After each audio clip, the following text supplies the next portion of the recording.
Hangout. We look a little different today. It's just me in the office. Well, right now we're in the Rig TV studio. We decided to do it a little different since the girls are away. We'll probably get in trouble for that later. But EBK will be joining us. She's working from home today. We gave her WFH privileges. Nikki with the Blicky is fired again this week. Side guy will probably be with EBK. And why do you fire this young lady all the time? Sometimes you just got, sometimes they don't be acting right. So you just gotta be like, you fired. Y'all got a lot of tension there. Something we need to know? Nah. Okay. All right. And so I guess in the building today of Rise Radio, like I'm talking about Rise Radio, Rise 95, all that alumni, one of the producers of helping produce and run the boards and all of that, my guy, my brother. Also, if you've been seeing, because I know y'all been seeing it, because them numbers has been hitting, when them interviews be posting, the guy behind the camera, my partner in crime, host of At the Bar Radio. Am I leaving anything out? That's about it. Okay. My guy 151 is in the building. What's up, brother? What up? First of all, I feel great to be here. Hollywood, we go back a while. Oh, wow. He said he ain't really had no guests. I said, let me come through, I sit with the brother and talk some good manners, pop some shit, laugh and joke, and just have fun, man. We got some crazy stories to tell, But some of them we can't. Some of them we can't. Depending on the viewers. Yeah. You gotta stay safe. I eventually I have to go back outside and people have to see me. So all them stories can't make it. But definitely, man, it's always great to be here. It's always great to build. We were just on Hannibal show, the T-Box show. Shout out to Fontaine and C Style, and now we're on the Hangout. A little bit different from how y'all normally look at the Hangout, but it's always a great thing. I love building with my brothers. It's always a great thing. It's a beautiful thing every time. Excuse me, I gotta set the privacy on the. I know how that goes. So while he's doing that, we got we'll talk some hip hop news real quick, and that's my thing. Anybody don't know, I deal with a lot of hip hop artists and stuff like that. So Big U, former manager of Nipsey Hussle, he's been indicted and arrested for I think it's a RICO charge and even a murder for hire charge. But they're also saying that he may have had been placed in it's in the refrigerator. Oh, no. I'm about to say, let me find out how to put that water in my cup. But he may have something to do with Nipsey death also. But Big U has been indicted. And I didn't even know this too. The character Debo from the Friday movies is actually based. Rest in peace, Tiny Lester Williams. But he based the character off of Big U. So he's been indicted. That's not a good look for hip hop. No, not at all. Yeah. I didn't even know he was even considered a suspect or had anything to do with it. But they said he might be connected to the Nipsey murder, but he's also connected to another murder of an artist that was under him. And then I think it's a RICO charge too. So everybody catching RICOs now. So let me just tell you like this, and I speak this because me and my homeboy was talking about this earlier, right? When the feds come involved, it ain't a good look. No. My brother has caught 2 federal cases and they didn't go well for him. Feds have like a 98 conviction rate because they don't just watch you for a day or 2; they watch you for years. The last case, I can just tell you, like phones were tapped and everything. We received a letter in the mail. Hey, your phone was tapped. What? Yeah. Damn. So, like the feds don't play. So, if this is a Fed charge, a Fed RICO charge, he going to jail, bro. Yeah, they don't play. People get it twisted because it's different. Like Young Thug's RICO charge was a state RICO charge. I mean, the state brought it up. against him. But when the feds bring it against you, they've watched you for a number of years. Like they make sure they got a solid case. That's why their conviction rate is so high. So with that being said, it don't look too good. Then the Yellow Breezy situation, he got arrested for the murder of Mo 3. He paid the. They're saying he paid the hitman. Allegedly, they're saying he paid the hitman because he hasn't been convicted yet. But allegedly, they're saying he paid the hitman to shoot Mo 3 because they had an altercation and a beef and stuff like that. Which is, it's never a good look for that. Right, it's rough out here now. And I don't mean to laugh at it and make light of it, but it is mad rough right now. So to do anything, if you're living life and enjoying yourself, it is rough. Well, you got comments already? I can't see that far. Neither can I. Why they all look like my picture?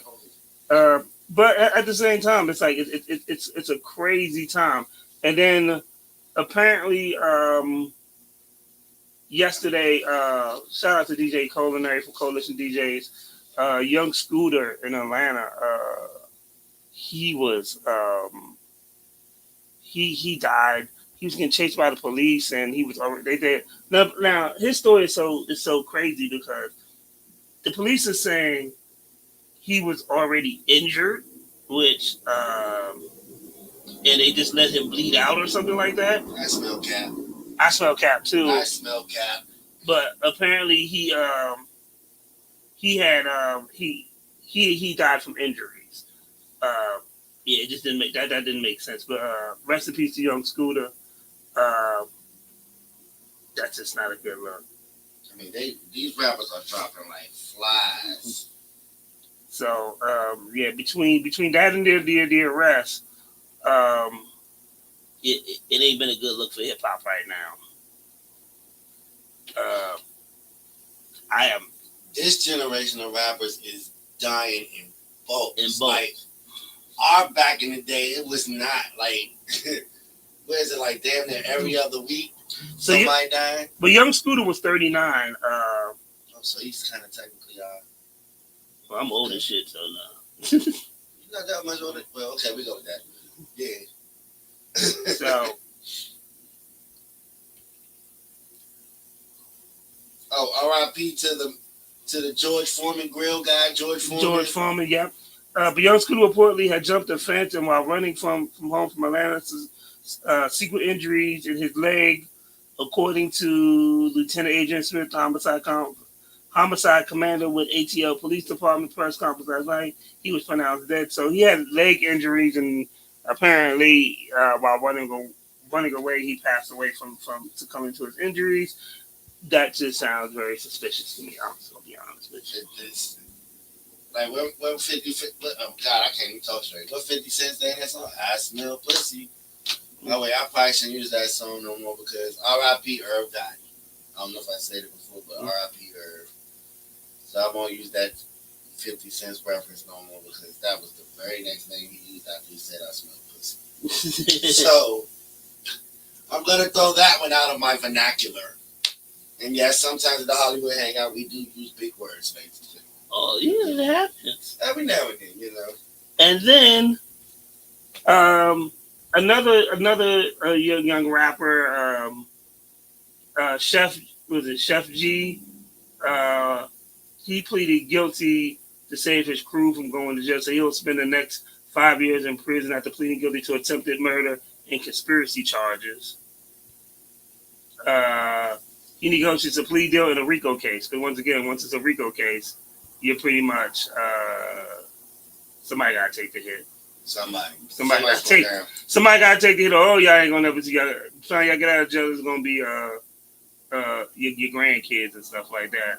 You'll see your grandkids by the time you come home. Like that's the craziness of that. If you're lucky enough to survive jail. Yeah. Also, I was watching something earlier. Everybody's favorite New York rat, Tekashi 6ix9ine, stated that he was ratting prior to him being kidnapped and actually being an informant. He said that the police had informed. He got kidnapped. That's why he really turned informant, because he said he did an interview stating that Shoddy and he had also allegedly named Jim Jones were plotting to murder him. So he had been informing on that gang Treyway prior to him being kidnapped. They just get messier and messier with that dude. I swear to God. And now he's also trying to stage a comeback after all of this. And you know what the sad part is? He's probably gonna pull big numbers.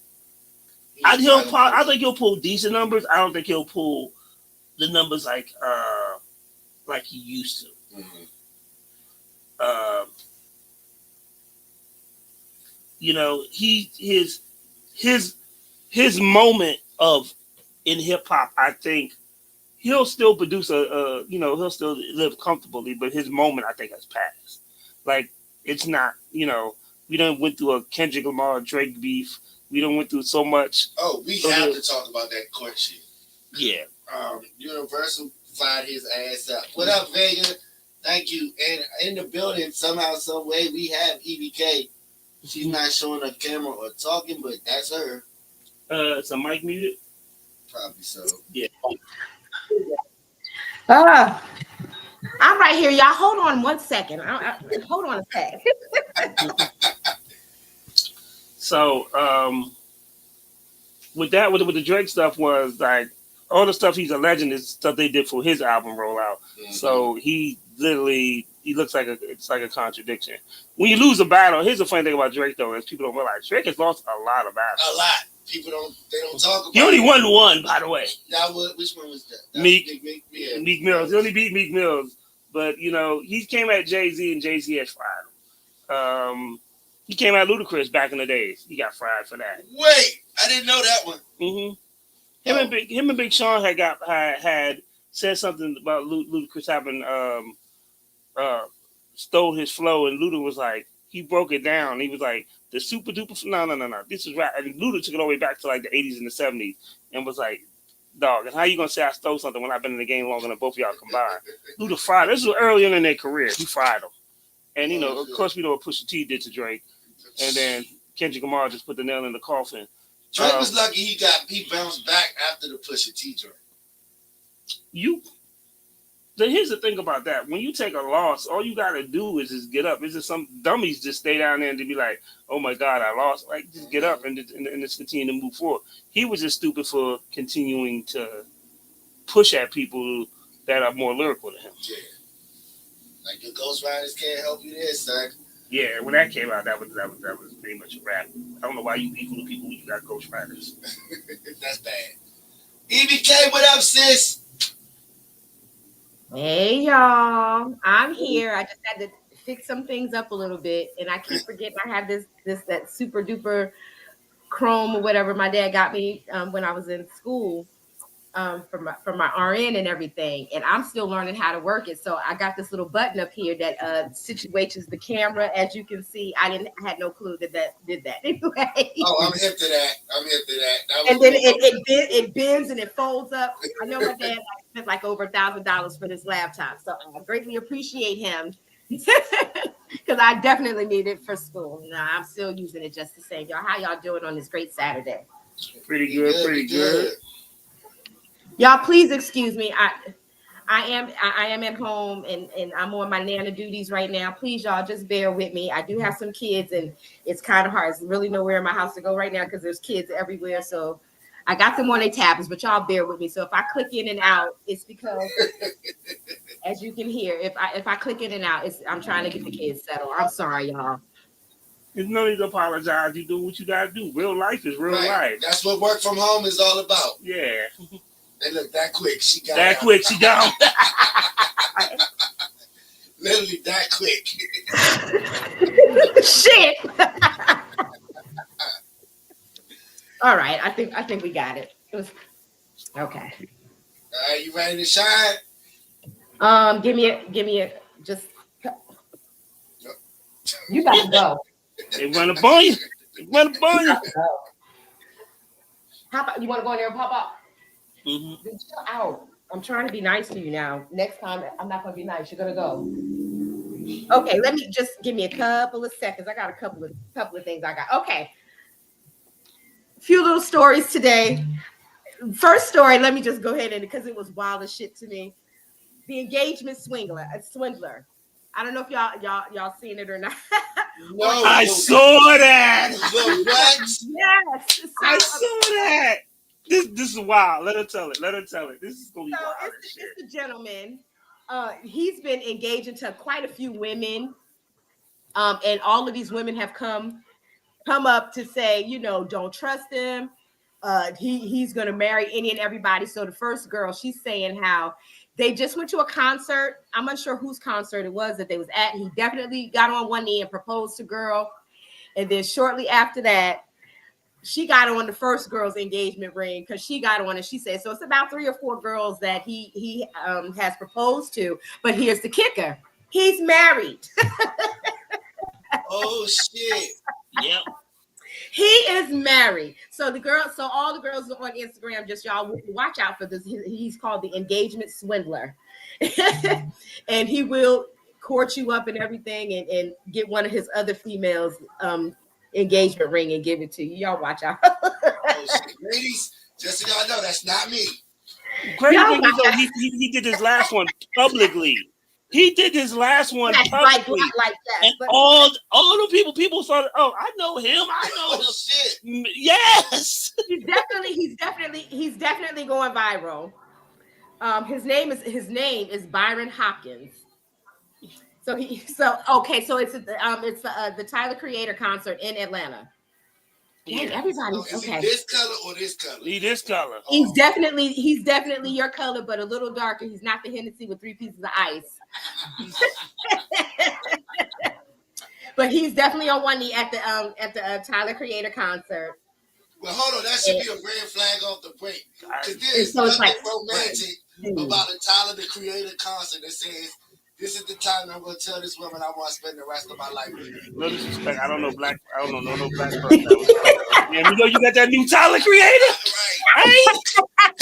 I ain't never had nobody be like, "Yo, you got that new Tyler?" So let me read just a little bit, a little bit. So it started off where one woman, she goes on TikTok and start exposing. So a woman says that she's was close friends with Hopkins, exposed him on TikTok, revealing that he's already married. In her video, she calls him a scammer, thief, a liar, warning other women to stay away. Soon after, 2 more women who were both previously engaged to Hopkins came forward. They claim he hid the fact that he has several children with multiple women, and allegedly owes over $100,000 in child support. Shit. Hold on, what was that dude named that movie that Lorenz Tate played in? Frankie Lyman. Why do fools fall in love? Yeah, Frankie Lyman. Oh, That there was now. Listen, now I like that movie. That's one of that'll go in one of my favorites and stuff like that. That there different. He didn't just engage, propose to them. He literally like married these women. So they're totally different. And then to come to find out, you go to court and had no clue that there's other wives and stuff like that. And if I'm not mistaken, they almost really just got finished like settling like his estate. And it actually went to the third wife. The second, wait, hold on. 1, 2. Oh, 1, 2. 1, 2, yeah. 3 wives. It went to the last wife. The first wife, she, it initially went to her at first, but then the third wife, the last wife, she went on to take it all the way to court and stuff like that. Lo and behold, to come to find out that what the manager wanted to give them in the first place was $1,500. She spent all of her money in the estate or whatever, trying to fight to say that she was the legal wife, and she didn't end up with anything. By the time it was all done with the attorneys and everything like that, she really didn't have any money. But she still, to this day, she said that she has his furniture, like what he's bought her, like it's still like in good tip-top shape, like it was like a whole bed set, beautiful bed set. And she still has all of the belongings, but it sucks that. Why do men do that? Hey, not all men. I didn't say all men, but why? Do you guys have like some type of reasoning to, what would be a reason to? I mean, you see, I haven't even made it to the altar. Come on, y'all. So I don't know. one, there's no excuse for that, but at the same time, men do. Some people think I need more, and then they go, okay, well I got this, now I need another one and another one, and then they really can't. They're really not in a position to take care of the first one, but gluttony, yeah. Yeah.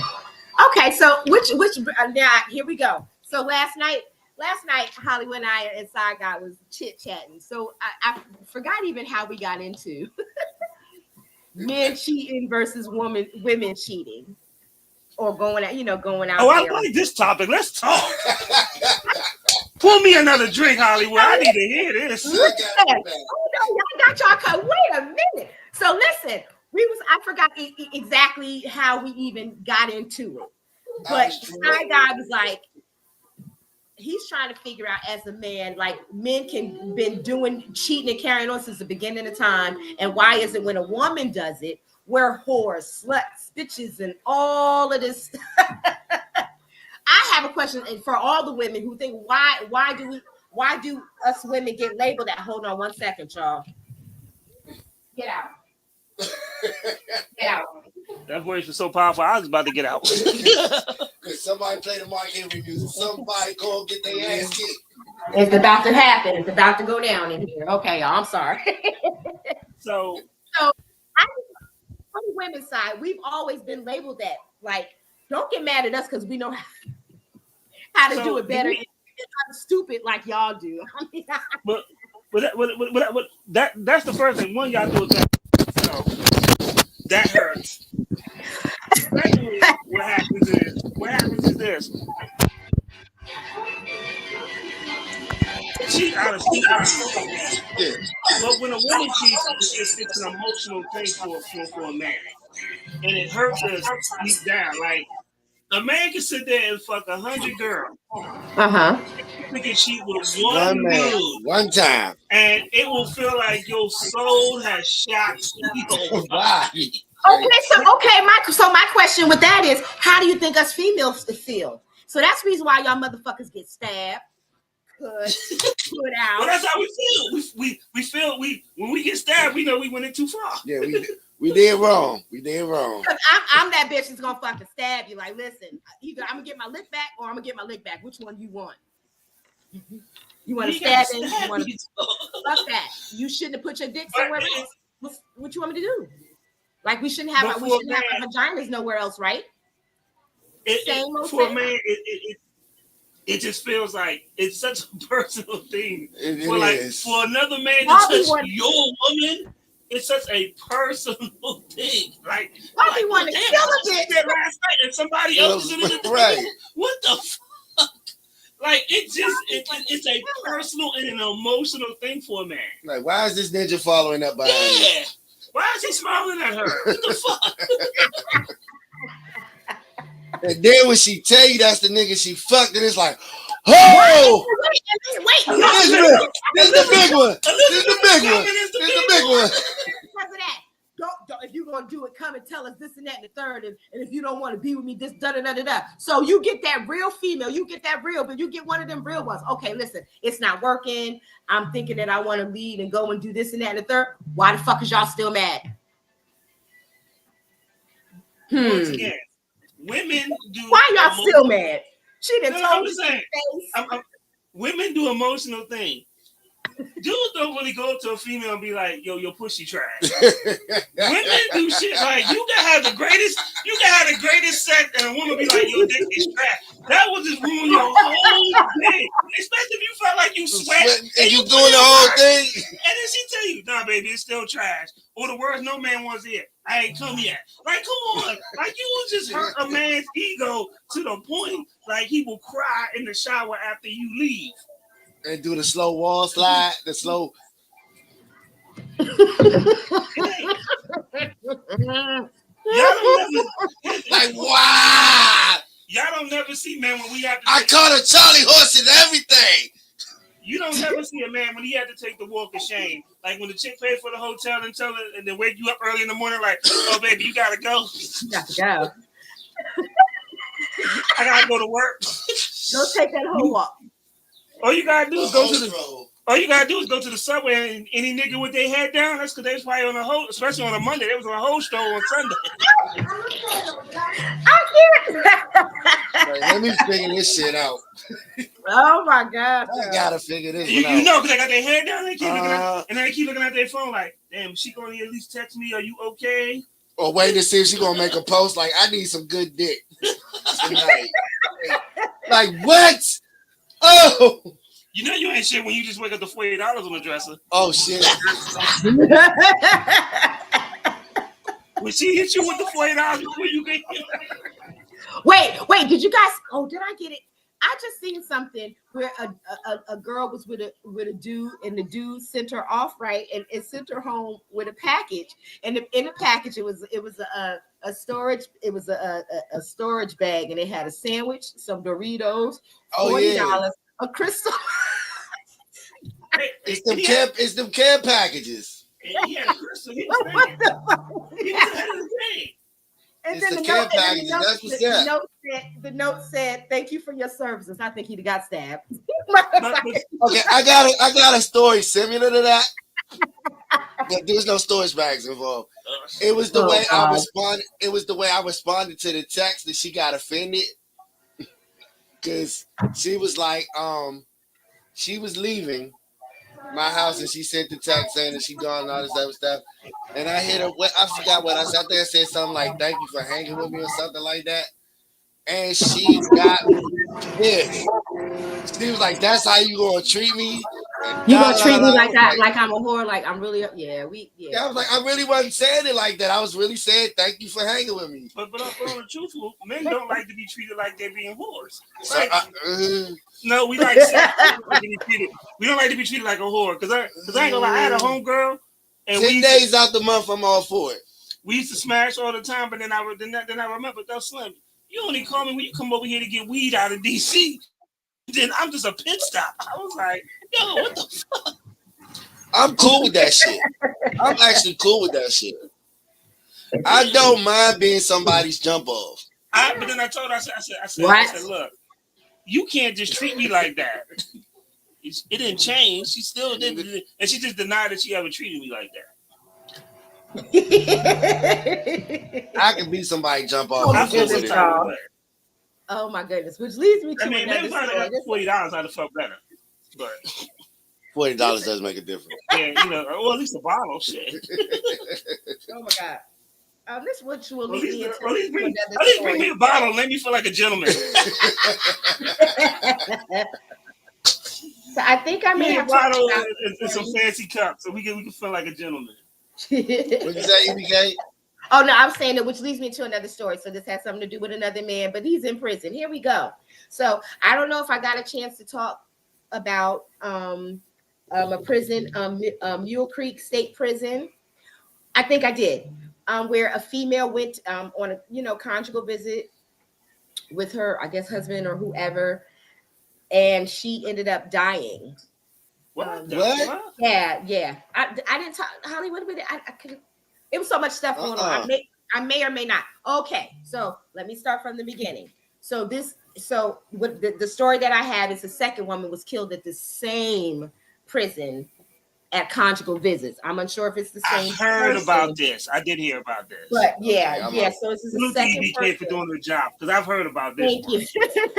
I got all kind of stuff, and so I hate it when we miss a Saturday. There's so much stuff to talk about that's been talked about all week long, and I feel like it's so old, but it really is kind of new to other people that really don't pay attention to the news that often or what have you. But definitely another woman has died. Why do they keep giving these? If you're in prison, wouldn't conjugal visits be like it would be, what's that word that I'm looking for?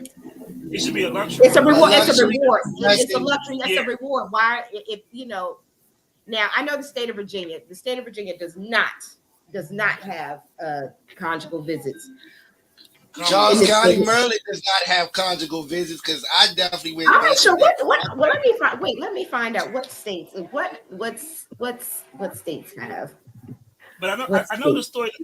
The crazy thing is, I want to let EBK tell it. When you hear what he's in jail for, you realize the irony. Oh shit! That's the crazy part of the story. Yep. Oh, we'll get to the story, EBK. I gotta hear this. Okay, okay, 1 second. Let me get back. So it's looking. So this is coming. Thank you. Shout out to the Grigio. The November death of Stephanie Dowles during a conjugal visit at Mule Creek State Prison wasn't the first of its kind. Just 4 months earlier, Tania Vanessa Corpus Thomas, damn, that's a whole lot of names, a mother of one who also allegedly strangled by her husband, Anthony Curry, during a similar visit. Curry serving a lifetime sentence for attempted second-degree murder and carjacking. He shouldn't have had a conjugal visit. Had the documented history of violence, yet was still approved for unsupervised visit. Oh, so they're oh God.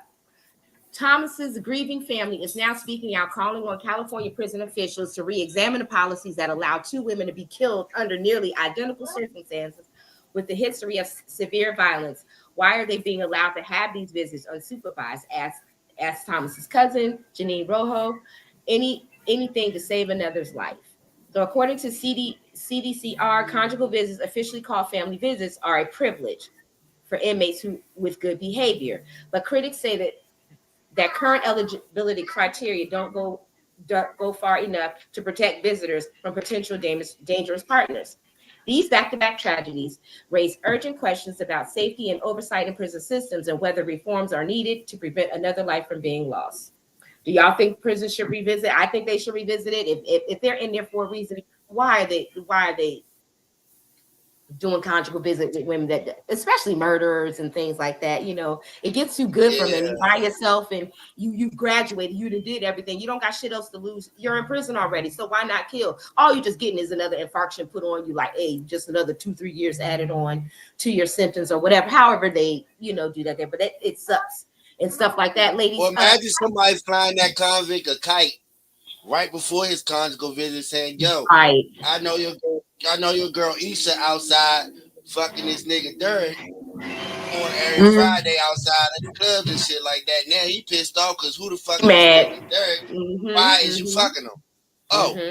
Oh yeah, you think you gonna give me this pussy and we gonna be all right? Nah, I gotta wring your neck. But we also, though, you gotta think about this. What if the prisoner was assaulted before he had the conjugal visit? Who you think he's gonna take the aggression That's not on? on, right. It would be right. Her not knowing, but then again, he was a murderer, and then I think the story was he had did it to his other wife too. Oh shit. Oh, so he did. Oh, okay. So I did. Okay. So he's a wife killer. But he was in there for murder regardless. Right. So we reward people who take people's lives with sex. Like it's not like he was in there for something minor, not saying that minor, but nothing for like outside of murder. Like, so we're gonna trust a person who's murdered somebody alone in a room with another person. Right. Well, can I be rewarded for doing podcasts with sex? Is that a thing? Can that happen? As long as your numbers ain't probably. As long as your numbers ain't 3, 4, 5, 8, 9, 10. As long as you're not inmate 34, 89, 63. You don't belong to the DOC. Yeah, we won't. If the views expressed by Hollywood is not the views expressed by Red TV, we are not soliciting anybody for sex for Hollywood. Me, 151, and EBK have no part of that shit. No parts of none of that. And I'm a part of it. But listen, man. If Hollywood gets caught up soliciting women for sexual favors for podcast interviews, that is on him clearly.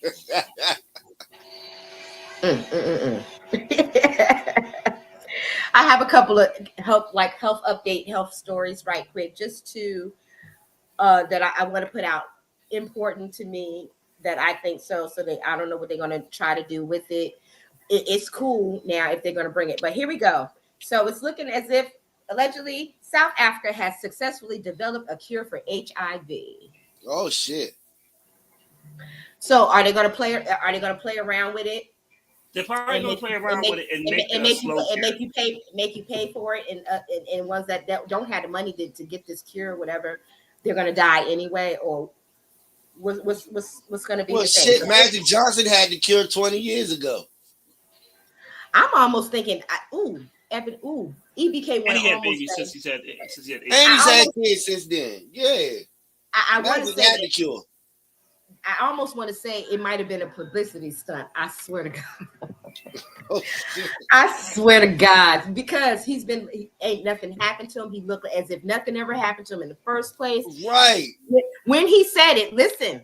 Now, back in the day, I was in high school when when it came out and everything like that. It was in 92, 90, 91, 92 and stuff like that. He ain't got sick. He didn't purchase all kind of movie theaters, popcorn, candy. He ain't changed not one This bit. thing ain't even got a pimple.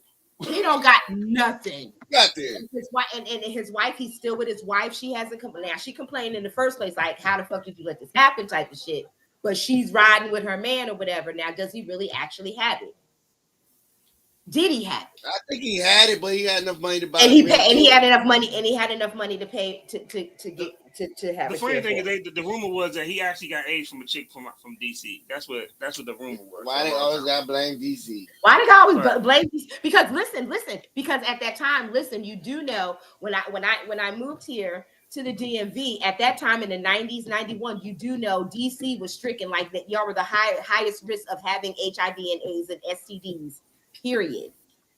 Oh shit, I didn't know that. But yeah, period. The statistics was very, very high for HIV, and everybody was all scared. And that's where they came up with know your status. Remember, they had that big old thing with that know your status, is because not because of DC, but DC was one of the ones that were everyone was getting sick or everybody's getting these statuses of HIV positive.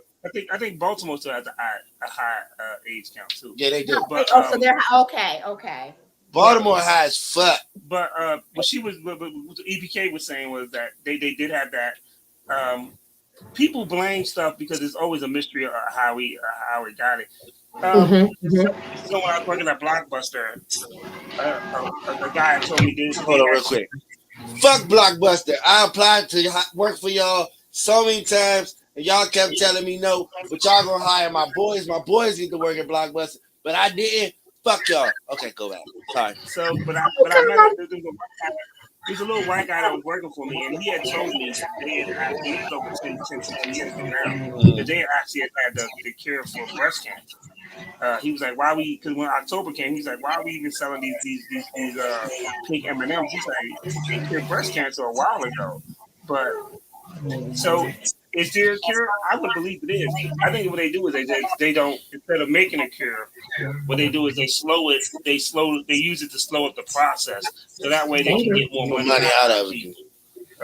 So I wouldn't be surprised that the cure that's found in South Africa, when they actually release it worldwide, it'll be something labeled as something that slows the progression of AIDS. Okay, because there's no money in the cure. There's money in the progression of the disease. I'm gonna tell you this right now. My big crash out is gonna come if I find out that these motherfuckers had a cure for cancer that could have saved my mom and my Aunt Gladys. I'm gonna crash out. I'm going. And that's very. What was that movie? It's very unfortunate because they really don't. They really don't. I'm going. Somebody got to see me, and we got to have a talk. We got to talk about it. And it's not going to be a verbal conversation. So I mean, the one thing I remember, there was a movie that came out with Sean Connery. I think it was called Medicine Man or something like that. And he was in the Amazon rainforest. Oh yeah. Like, and he's like, I found the cure to cancer, and then he lost it, and people were trying to stop him. When I see stuff like that, I just wonder how much is actually fiction and how much is actually fact. And to me, when you see stuff like that, it makes me think there's a lot of truth in that. Like my grandmother, and it hurt me personally because my grandmother, when she passed away in '93 after I graduated, she had cancer of the brain and all through her body. You mean to tell me this movie that came out in such and such many years that y'all had a cure and did nothing with it? That is just crazy to me. And then releasing that's insane, but I wouldn't be surprised at the same time. Right. My jaw would not hit the floor if it came out that there was always a cure. Now my level of festivity gonna go up. I ain't gonna be shocked, but my level of festivity gonna go up. Yeah. And why would it not? You know what I mean? Like so many people have lost loved ones to cancers, and let's not just put it on cancer, but other diseases. Like I said, when we was talking about my best friend Rick, sickle cell, stuff like that. If there was cures and y'all didn't do nothing about it. Oh, speaking of sickle cell, though, I don't know if you saw this, EBK. They said that they cured somebody recently of sickle cell. Yes, absolutely. I can't find the story. Once I was trying to get into it to go back to it. Of course, my page refreshed and I couldn't even find it or whatever. But it's actually it was a black boy, if I'm not mistaken. Yes. Yeah, it was a black boy. So yes, absolutely. One, I wanted to get you to salute EBK because she does a phenomenal job at booking guests for your stuff and coming up with the content that she does. Like so definitely clap it up for you, EBK. I like. Thank you. The funny thing is she's on her way to goating it up. The funny thing is people they don't actually see me a lot because I really be doing other stuff, but I'm always watching the show and doing stuff like that. I mean, me and Hollywood will talk about stuff off camera and real life stuff. So, but I do watch what you do. I do know that you've been booking the show, and I do know that you've been having great guests, different content. I like how you switched it up. 1 minute you can have an artist, 1 minute you can have the spiritual baddies of Alexandria. I like the fact that you keep switching it up. I like that even now that like even today you're going through a whole bunch of stuff. You're still here. You're giving topics, and having great conversations. So I think thank you. Doing a phenomenal job. You just gotta, hey. See, I told you it's not just me that's telling you that you're doing. I told you it's not just me that's telling you you're doing good. Yes, thank y'all so much. I'm excited. I can't wait because EBK got some more stuff coming. Y'all just definitely. And the thing is too, we give people their flowers while they're here, not when they're gone. Like so, we're gonna see amen. And thank you. I just think like I said, I watch. So a lot of people don't see the stuff that they don't see me and stuff. Hollywood may know that I watch it because I'll be on his page or whatever. But I watch, so I watch everything. When the show comes on, I'll give it a thumbs up. I watch for a little bit, boom, boom, boom. If I ain't doing anything, I check in, check out. And I may not comment, but I watch everything and stuff like that. So, like I said, I do appreciate. I'm glad that Hollywood has you on this team. I think it's elevating his show a lot. I agree. Thank you so much. Thank you. I just can't wait to keep it's nothing but to go up at this point. And that's all I would love to do. And I'm glad you said that because I have to constantly keep telling her she's doing good. She's worried. She's like, you're not telling me what I'm doing wrong. I'm like, you're in your growth process. So even if you do it wrong, you'll fix it. You'll learn. You'll adapt. I don't have to tell you. You're going to keep adapting. And then everybody that watches, they do nothing but compliment you. And that's what I do. If I ask the question, to be like, what am I doing wrong? Nobody is saying what I'm doing wrong. If I need to do something different, or nobody's saying it. So that I think that's what's freaking me out. That I'm looking for the negative. The thing about it is, though, is if you were doing something wrong, we would tell them. You know. Absolutely. Yeah, I already got that. You'd be like, hey, that person's talking away. We will pull you to the side and tell you because at the end of the day, like Hollywood's like our brother to me. So I'm always gonna have his show. Like a brother, I am your brother. Stop playing. Okay. When he's acting crazy though, we be consoling. When he having, if any girls that want to slap his face and stuff like that, I'm gonna disown him because I don't want to get slapped too. But when he cool, like right now, he's your brother. Yeah, I take that. It's just when we outside. It's when we outside, he disowns me. But, Oh, But goodness. I like the progression and the growth of the show, and I think y'all been doing Thank a you. good job. Hollywood, Thank you. I'm glad when you're podcasting and you're putting your energy into your podcast. I think you've been doing a good job with this also. And then Absolutely. also the little adventures that we've done when we've had to interview people and stuff. Even showing up at like the It's Gorgeous joint, and even what we did in Philly. I think that you did a great job. I think that's important that you recognize people when they're doing good, man. It's easy to come at you when you're doing bad, right. but I think in Hollywood you've been doing a good job. I love when your energy is focused, because there's no one that does what you do when your energy is focused. Fan base. Somebody finally said it. Thank you. My camera. See, because with you saying that, I love that, and I'm great because, like I told you before, I am back in my bag. I'm focused. I'm better than ever. And so, like you said, give it EBK her flowers. I don't know if I give it enough for her, but if it was not for her, this right now would not be happening at all. But that's good to have that person to push it. One, Hollywood and them know I'm a tough critic, and Hollywood, when he says like, "Yo, it's a brother," because I'm also the type of person that's gonna pull you to the side, and be like, "Yo, son, you fucking up." Mm-hmm. Like, real talk. Let's have a conversation. Like, I don't like what I see. Like, what's going on? This. Like, I'm gonna approach you about it. So, with that being said, I also, like I said, you gotta compliment people on their growth when they're doing good. So, y'all been doing good. Y'all been growing as a show. Y'all been having and consistency. Like, a lot of people don't understand how hard it is to be consistent being on a podcast. Like right now, the fact that you on and you got kids in the background trying to maintain, like, people don't understand what it takes that time to come out to do this and to give that time to say, we're going to be consistently doing this. I'm going to find some way to be involved or some way to do this. Like, I did a podcast at 1:30 in the morning on his show, on his network. Shout out to the National Harbor. I missed that. I forgot dude name. Girl name now. Fuck Rob. No, it's Barbara or something else. Oh, whatever. Because he got titties. And, I know. George told me, I was like, I almost threw up. I did, but I love that because me and salute to GOP, God bless his soul. R.I.P. bro. R.I.P. GOP.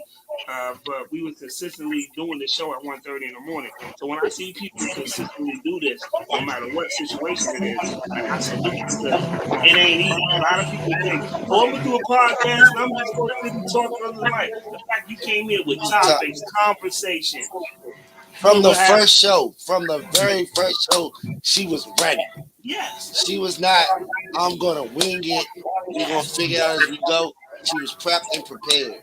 Like, that says a lot about your character. So, I watch all of that. I know what it takes to run a podcast. I've ran radio networks. I've engineered other people's stuff. Like, I've engineered terrible fucking shows that don't have no organization. And I'll be like, yo, I can't even do this with this person no more because they're not. You know what show he talking about, but we ain't gonna say it out loud. No names. Oh, but you know what show he talking about. I got quite a few names. Yeah, but I got one specific that she'll know. Okay, maybe not today, but those names will come. I ain't got no problem naming names because nobody wants to smoke. They don't want to smoke with me. We'll discuss that in the company outing. You don't want that type of smoke. When we have a team building moment. I don't even need to look at the names. I just do. Oh shit! See, the Hollywood Hangout. Okay, wait. I can't even say we anti-assholes because I'm here. But yeah, we're not gonna name names online today. We're gonna be on our best today. However, I can do our after not our best. No. We're gonna be decent. We're gonna be decent. All right, gentlemen, the next story. Next to me and be like, your show was a fucking mess. Your show was trash. Y'all talk over each other. Like, I like the criteria of everybody.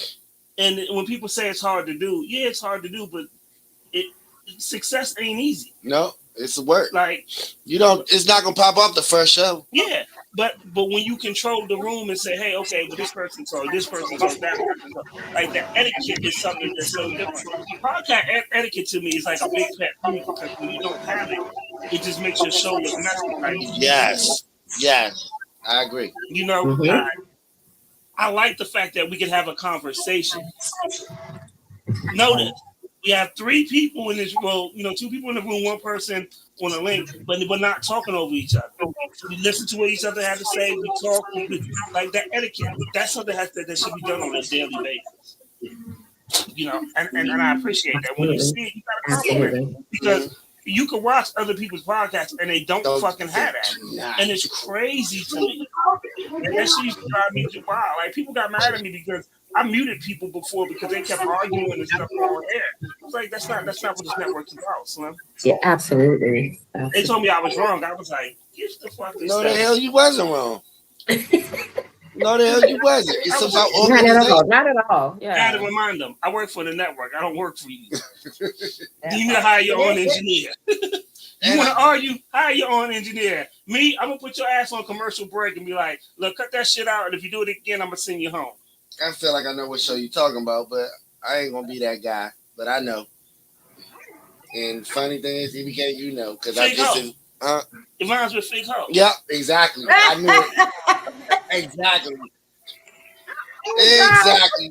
I knew it. I knew it. Yo, Dan Wilder. What's up, Two-Face, Big Bro Chacho? Yo, I did not forget about you, but I kind of forgot about you. I'm going to send you that information. And wait a minute. So we can get them drops done and stuff and the money. I am so sorry. It's been crazy. But thank you for coming through and supporting what it do. Yo, we got to get you on the show, bro. Wilder. Matter of fact, what you doing right now? Can I send you the link? Can I send you the link to chime in? Because we giving flowers today. And I think you deserve your flowers. Can I send you the link? Did she go to the bathroom? Can you come in? Hold on, he's still coming. I'm gonna see what he says. Even if it's for a couple seconds, a minute or something. Wait for him. Oh, damn, he coming. We getting big love and likes. Damn. See, I need to start telling people I know people. But no, for real. He's fried rice. I'm about to get it together and send you the link so you can come in virtually.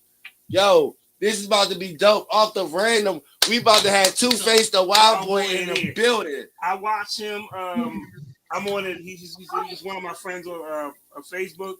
I watch him. He does some good shit, dog. He does great shit. He's been doing voiceovers. He's been always about positive energy. That's what I love about him. I don't personally know him, but it's always some positive energy. I'm gonna save the love I'm about to send to him real quick to when he chimes in.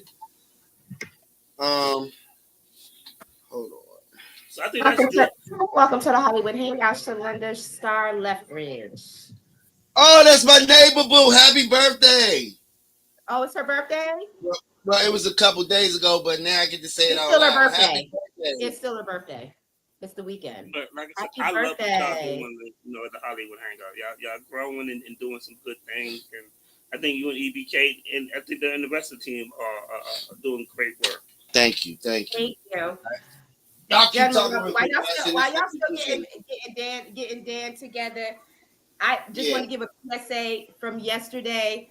Coming from off of Amtrak southbound trains coming into Washington, D.C. Y'all keep your family safe, closer, or whatever, your babies and stuff like that. There is a case, a potential measles exposure.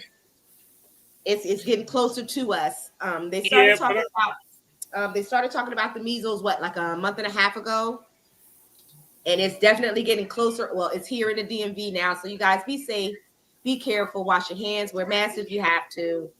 But that was off of the Amtrak. So and don't drink bleach like the president told y'all. Oh, that fucking man, oh man. I just wanted to put that out there. Yeah, when I was in Texas for South by Southwest, there was a measles exposure too down going on now. Oh wow! Just be safe, man. You just gotta be safe. Get your vaccines and stuff like that. Some of these vaccines, you really, really need to have them. Really, I mean, I'm in the medical profession, so either way I work, I have to have it, or I cannot work with my clients or my patients and stuff like that. So I have to do it. I totally understand. So yeah, and then of course, and I work with children as well. So I have to be safe. Better safe than sorry, you all. Better safe than sorry. Yes. I have a couple of did y'all know? Did y'all know? Let me get my first story. Did you guys know back in the day? Remember the group, the Gap Band? Charlie Wilson and his brother. I know Charlie Wilson is my fave. Well, did you know back then? And it still deals with record labels and stuff like that. You know how they were back then. It could be a group, but they really want one person only. So they was trying to. So with that being said, they wanted to pay Charlie like over $1 million to leave his brothers to go solo. And Charlie was like, "No, fuck that. I'm gonna stay with my brothers." And so, yeah. What do you think? He was Ralph Tresvant before there was a Ralph Tresvant. Because remember, Ralph Tresvant did the same thing with New Edition. So so I'm sure they still do it now these days. That being to what's going on right now with all in the music industry and all of the mishaps with attorneys and contracts and things of that nature, do they still go to the extreme on if it's a group? Hey, we don't want the group. Excuse me. We just want this person here, want that person there, whatever. Do they still actually do that, or are they more so just blunting out? We're not looking for no female group. We're looking for this, or they know they do that now because excuse me, Stokely from Mint Condition, but he pimped them. He pimped the label. They told him they want to drop Mint Condition and make him a solo artist, right? He was like, "I'm not leaving my group." So here's what he did. He told them, sign me as a solo artist, but guess who my band is? Mint Condition. So my band. Everybody's still getting paid the same. He pimped the shit out of them. So when he dropped his solo album, all of Mint Condition was involved. Let me speak on this because Adam can attest to this too. So basically, when they do that, and they say, "We're gonna give you $1 million, right? With your solo joint." It's money that you're gonna wind up owing, having to pay back the record label anyway. Right. So it's a game. So when for him not to say, for him to be like, "Nah, I ain't gonna do it," it's probably the smarter decision because all it is just increasing your debt. Mm-hmm. And that's how they get you. Oh, we gonna give you that $1 million, and it sounds good. Damn, $1 million. First of all, the government gonna tax you, so you're not gonna see for $1 million anyway. You're gonna see $550,000. So what exactly? Okay, I have a question. They're gonna advance you.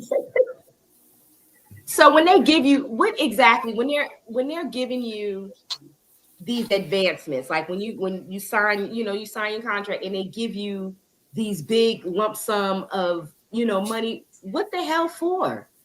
So here's the thing. Why are they giving it to you if you know that I don't want shit? I don't want y'all to give me nothing. Let me work for us because I don't got no money to pay y'all back. Like, you know what I'm saying? They already get like 2 and 3 cents a record or whatever. So here's the crazy thing about people have discovered about the music industry. So basically, if you took a $200,000 loan out versus the advancement, right? Mm-hmm. You can break your record and then just pay yourself back off your shows. Okay. Rather than pay the company back. Because all the money they're giving you is that you're going to pay them back. If they give you $1 million, they're going to want at least they're going to want that back. You keep this. Receive $1 million.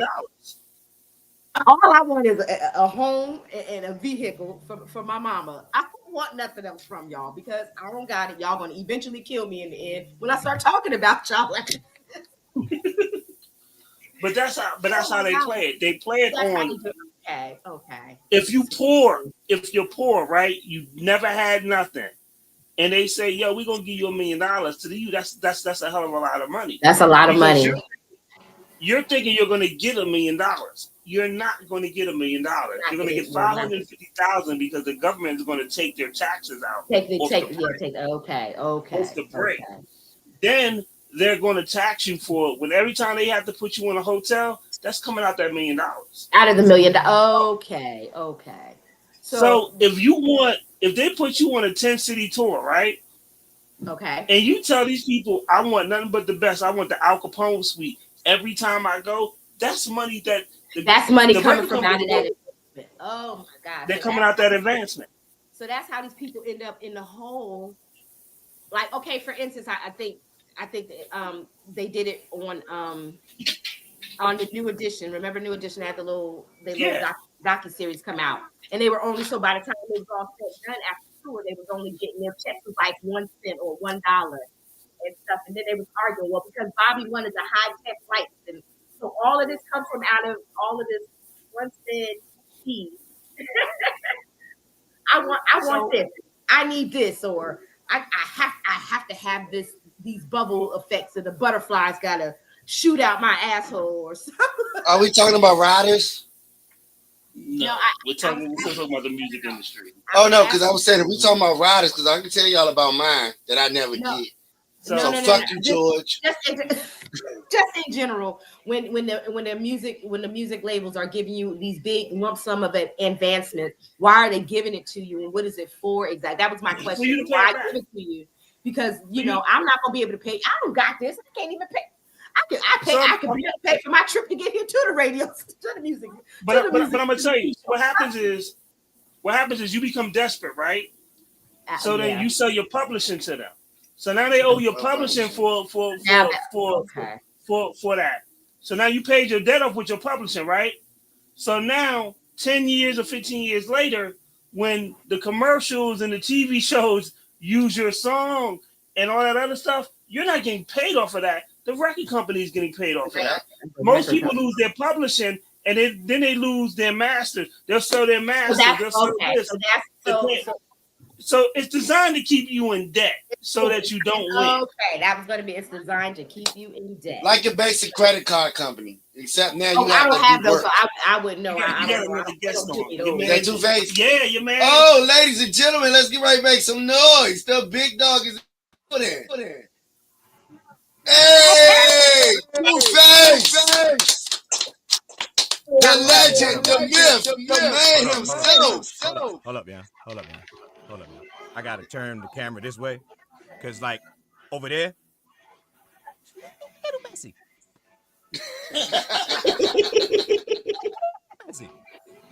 Let's just change things around over here right quick. There we go. Can you hear me? Yeah, we can hear you. You're heard. Yes. Hola, people. Hello, everybody. How you doing today? Hello. If he has his own thing, you need the live player which you watch it, because of the echo. There is an echo? Oh, it asked me if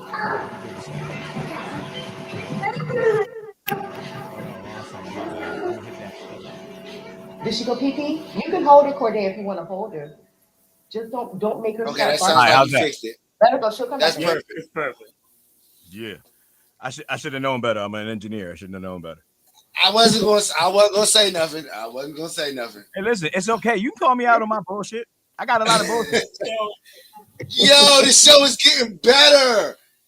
Guess who just walked in the door? Lonnie Vega from Vega ENT is in the building too. This is getting better. Lonnie Oh shit! here at home. Hey. So, wow.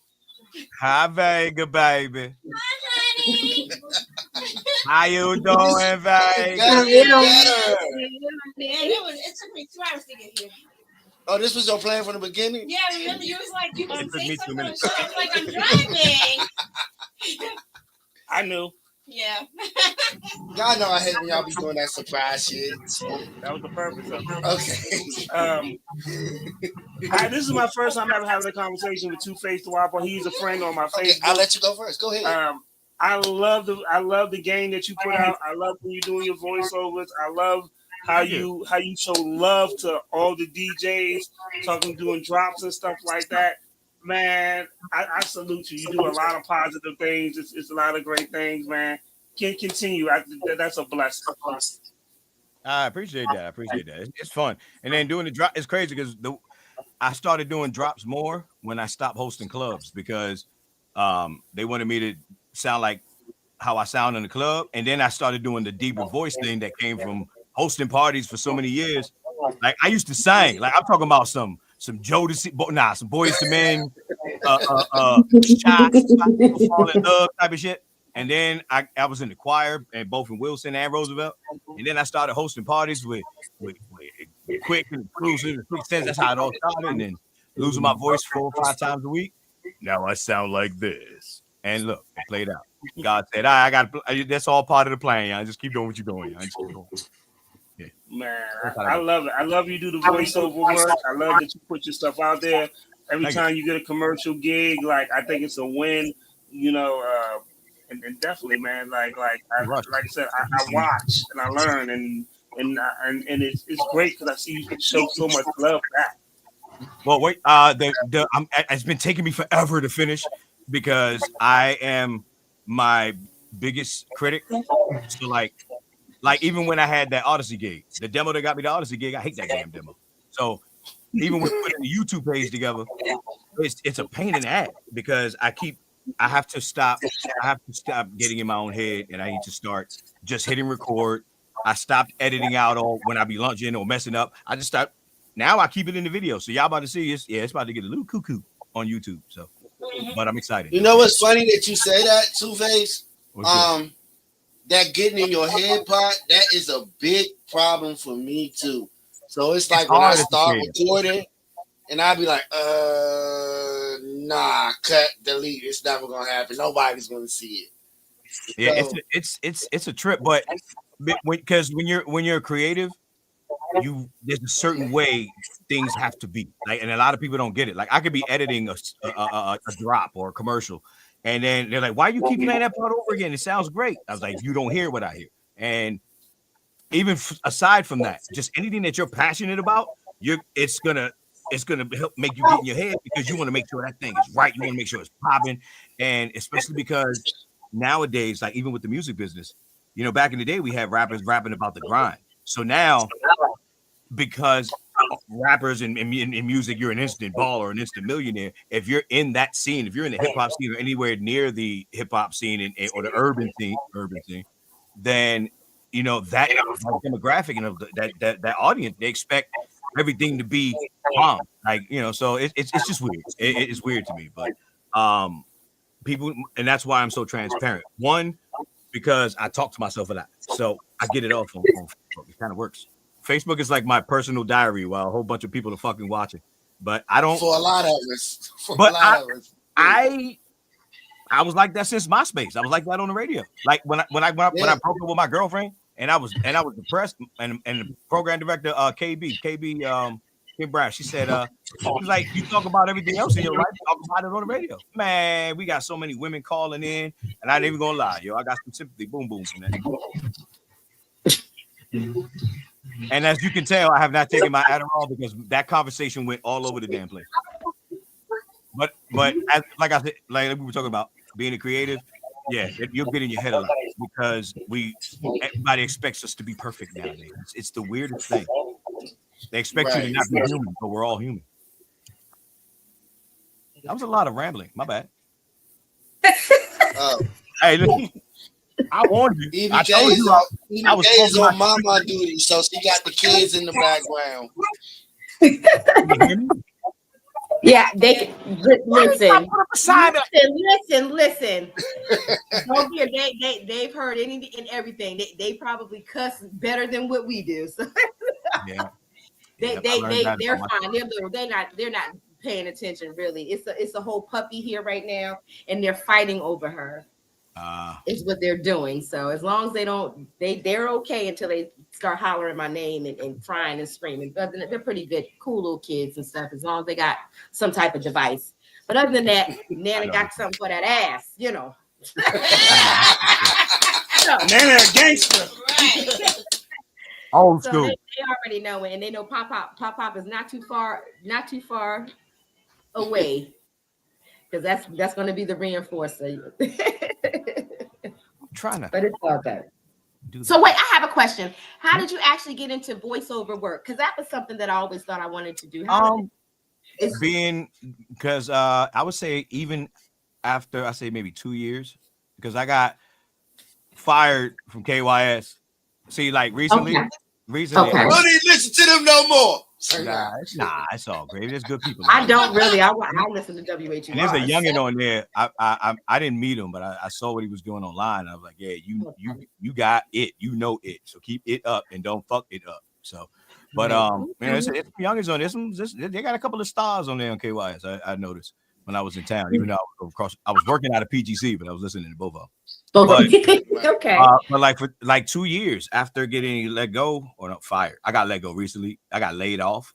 That's different. That's like when somebody break up with you and they be like, "It's not you, it's me," and then you spend a good 6 months trying to figure out what it was because you think they just said that, but then you start wondering. But I'm him. So when it comes to voiceovers and production, so I know I did my part. But yeah, people kept asking for like DJ drops or commercials, and then one day, shout out when I was at Mideast, East Dawn was like, "Yo, you should turn that into a business."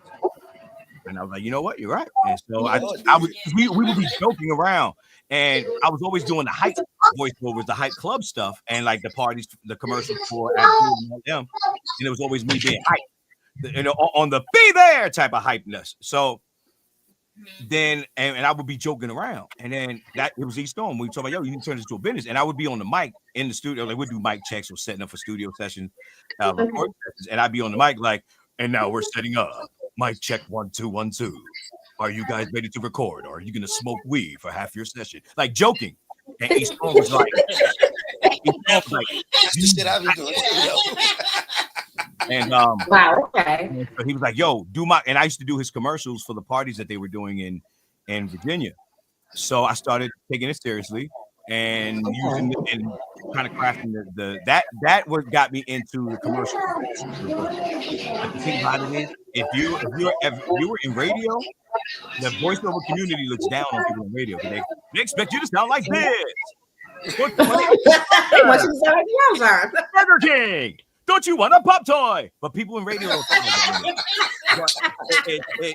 But they expect you to sound like that. But there are a lot of people. If you listen to radio, and I didn't learn this until after my radio days, is people want you to talk to them, not at them. And when you come from the radio business, one, I don't ever tell my clients I did radio because there's this stigma that if you came from radio, you're going to be what they call radio pitchy. So, but at the end of the day, you just got to get trained. So because there's a lot of people in radio right now that still have that. And coming up next, we're going to give you the. Why are you talking to me like that? Now I get it. Now that I'm older and I'm like, fuck is you talking to me like that for? And why are you talking like that? My ex-wife used to talk to me like just loud and very confrontational. So I'm like, so now I get it. And I said that to her in a conversation, and after that, and while talking to one of the producers that I used to outsource to, and I'm like, yo, you got to cut the fat. You got to find a way to take all that and squeeze it into a little bit of time.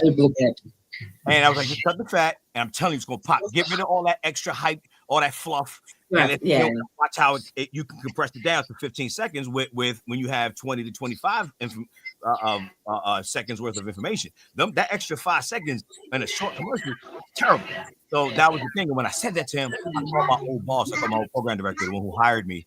He hired me when we were the Wild Boys and hired me. He brought me back from Boston, Daryl Huckabee. Huck. Okay, I was gonna say Huck. Yeah. So when I had that conversation with my ex and with that producer, I called Huck. I was like, "Yo, you're not gonna believe what I just said in the conversation." He just busted out laughing. So a lot of the lessons that I learned from radio, I applied in business in stuff that I do now. So I started training. I was you got to do your research because there's a lot of people that are coaches that really don't know what they're doing. And it's two things you got to look out for when you're getting a voiceover coach. And really, not just a voiceover coach, but anybody, any coach or a mentor. But it's two things you got to look out for. One, you got to make sure that they know what they're doing. Absolutely. I don't want to be trained off. And there's a lot of people that will just repeat what they saw on YouTube, and all of a sudden they're or so not original, no originality. And two, you got to watch out for the voiceover coaches that train you to sound like them instead of training you the techniques and telling you like and which I'm about to give my man, the OG credit in a minute, but you know what I'm saying. So they want you to sound like them, so that way it ends up being harder because they train you to instead of training you the proper techniques, they teach you how to do it exactly how they do it, kind of like Young Thug signing Gunna. And there's a lot of voiceover coaches that are the young thugs trying to find Gunners, so that way you keep them in that lane, or if they got too much, pass it on to them because they sound like him. But you know what I'm saying? So it kind of and it keeps you gated. And I learned that the hard way. So you got to be Wow. and finding a coach isn't always just about their full-time experience. And one of my favorite coaches is my partner Chris Lark. Chris Lark has trained with so many people, and he has work. He does imaging. He's the reason why I'm nasty with production. Like I'm good with production, but he's nasty. And when you're trying to keep up with imaging and you're doing DJ, and when I'm producing, radio station drops and intros and all that imaging has to be on point because, well, I'm getting off course, but back to voiceovers. You got to get a coach, but also find out because there's different coaches for different styles. You have coaches that are good with the average commercial things where you got to be conversational, which is what I had to train most for, to not sound pitchy because I would sound like or not sound like on the radio. You have coaches that specialize in sports promos. Sports promos are pitchy. They still have that announcer thing surrounded by the music, all the music with the horns, and it gives it that epic. So when you come over there, you're like, yes, and LeBron James bum ass is about to get on the court. Those things you can push that shit out. Can you tell that I said that Michael Jordan is a GOAT? Yes.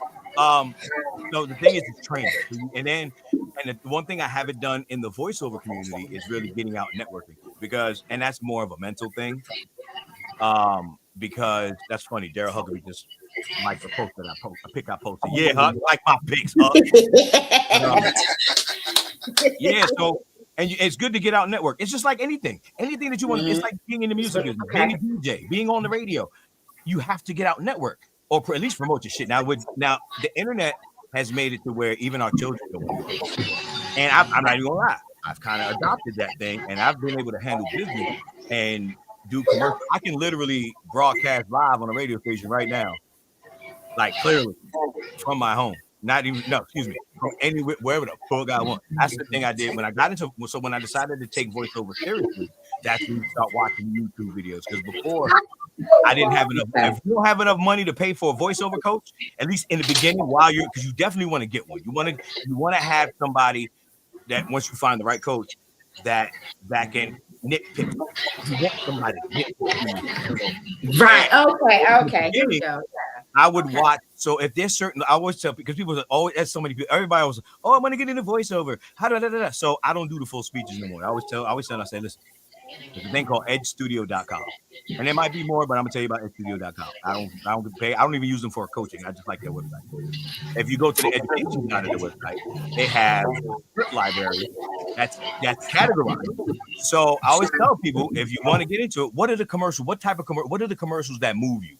What are the ones that you really like? There's some people that always wanted to be that sports announcer, to be the voice of ESPN. You got people that have that perky, happy, and and one of the things I had to train hard for is the Disney stuff. Well, when I did that Disney on Broadway, man, what? Man, my ego could not fit through this wide. So I could make this don't go super wide, and my head. I know exactly what you're talking about. I meant to ask you about that when you got once I heard Disney, I know exactly what you're talking about. How did that Disney on Broadway? You got to. How did that come across? And then, like you said, your ego got big or whatever, but that only lasted 30 seconds. You did Disney. Not only he did Disney though, but he's still on this joint humble and shit. I like he didn't do Disney. Like we see he did Disney, but he be on here just like he a normal dude. Like, dog, you just fucking work with Disney. Because the thing is that, but a lot of the stuff, this is where the perks of voiceover. This is the perks of being in the radio business while getting professional voiceover training. For the last 3 years, I was a producer. I'm still doing my promo voice, and that was the thing. When I signed with Odyssey, they knew about my promo voice. We have an understanding, so they know about all that in the beginning. But working with companies like that, they're the ones that really get you. And a lot of the stuff will be local. When I was with Odyssey, I was in the production hub, which is a national hub. They have their own in-house production house. And that's what, because when I was at Radio One, I was an in-house producer. And I always wondered where the companies are getting these commercials that they build from scratch. So when they hired me with Odyssey, that in those hubs, the big production hubs is where those commercials come from. Like I was building, and when I first started, I was voicing and producing. Then they had me writing because I know how to write commercials because, like I said earlier, you just got to cut the fat. So that being in that side of the business, it's like literally practice every day because every day I'm doing commercials. You get the local the stuff where you're adding stuff to tags or doing the local Burger King commercial, or then you have the national spots. And then with the hub, they would have me doing it for different markets. And that was one of the greatest decisions I ever made in my life because I was doing my promo voice for 13 years, being an entrepreneur, solo dolo for 13 years. So I was spoiled. And when you get back into the corporate world, that's a huge adjustment. But that was one of those experiences. That was a job that you kind of hear about, but you don't know for sure if it's true because a lot of them, because you have a lot of big production houses. But if I'm not mistaken, don't get me wrong, but if I'm not mistaken, I think they started out as a production house, or I know they come from the audio and podcast thing, and that's why they're so huge with that. And they own PGC. So whenever PGC is one of their stations, and the sports station. So whenever I was in town, I'd be working there. But the cool thing about jobs like that, and matter of fact, not even Odyssey. My first one was DTLR. Shout out to Rasan. Before DTLR went completely national, they were regional. And Rasan had me doing all the hype club stuff, all the party stuff. And then when DTLR radio came about, that's when I wasn't doing as many commercials. And then they started having the jocks doing most of it, which makes sense. But even that time, I did that for like 6 years. And that tied me into, and which you can use in your resume, working for companies like DTLR and Odyssey and Radio One, you get linked with a lot of these companies because these companies will hear you, whether it's their regional rep or their national rep or the big wigs. They hear you. That's another avenue. And I didn't really appreciate it as much when I was doing production for Radio One because I only did it for like a little over a year. But doing it with and then eventually realizing that as I'm getting all this voiceover training, that shit is literally daily practice. And then you get linked, then you get outsourced. That's when they hear your voice and they're saying, all right, well, because if you do the commercial and you're hired for that company, yeah, that gets paid. But if they want to use your voice or that commercial for television or to use it national on every radio station, it's called buyout. And then that's when they have to pay you directly. And that's where I got a lot of links from that. I learned a lot of lessons from that. It was super cool. But my favorite part of doing that is when I went in there, I was doing just the, what I know, hip hop and R&B, a little bit of pop. I was the urban guy because they have different departments. And just like, they have departments for the genres, and you have people that can do commercials for, the squad I had in there was crazy. People doing stuff for I started off as the urban guy before the end of my first year, because of my voiceover training, they had me on every genre, news, hip hop and R&B, top 40. Being the voice of the Cleveland Orchestra for them was crazy. And that's where the old, this Saturday night at Platinum, that is the voice that they want. And then, and that was the voice I used to joke with. And so when it was like, yo, can't you do something similar to this? Because it was somebody that wasn't with the company anymore, and I was doing it. And next it's the same guy that, it's on and popping, Jack. It's the same guy that's saying for the Cleveland Orchestra. And it's just weird. So but that's why I get training. But I trained with different people that were popular. And then one day I got a phone call, a digital phone call on Facebook. And it was Cayman Kelly. Cayman Kelly used to be on WKYS back in the day. We had the red light special. You know how you watch The Breakfast Club and you hear The Breakfast Club, right? That's Cayman Kelly from the red light special. He's right. I thought that was him. Okay. I thought that was him. That's him. He does he's I think he does was it ESPN? He does a lot, and he called me on Facebook, and and yeah, he was super smooth, but he's that dude. Like he'll call you up and be like, yeah, what the fuck is you doing? He's like, I'm like, what do you mean? He's like, man, I hear you all over the radio, but stop going down on everything. I was like, well, that's how you get the women excited. And so he was telling me, none of y'all caught my little perverted side note, but it's okay. I did. Be coming out. I know Vega did. You be great. Definitely did.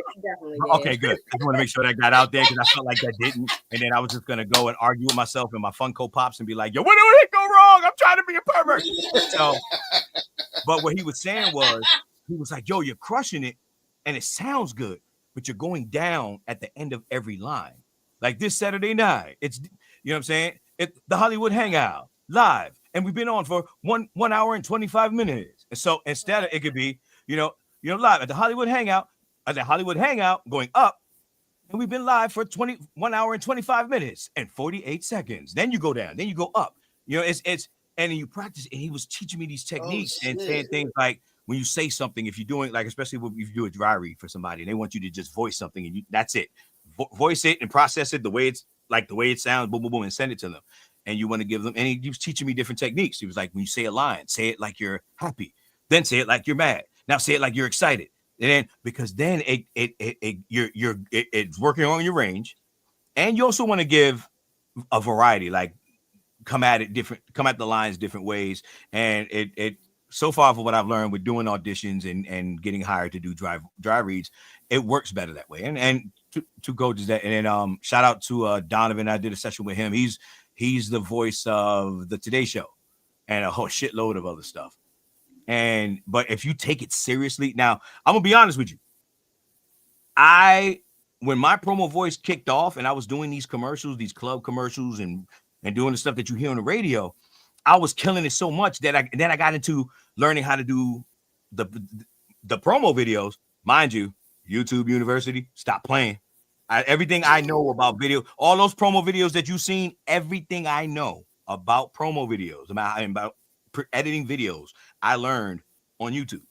Everything I know about Photoshop, I learned on YouTube, except for what Tony Lear taught me about, what he taught me in Lightroom and a couple of tricks on Photoshops. And the rest of it, just watching YouTube.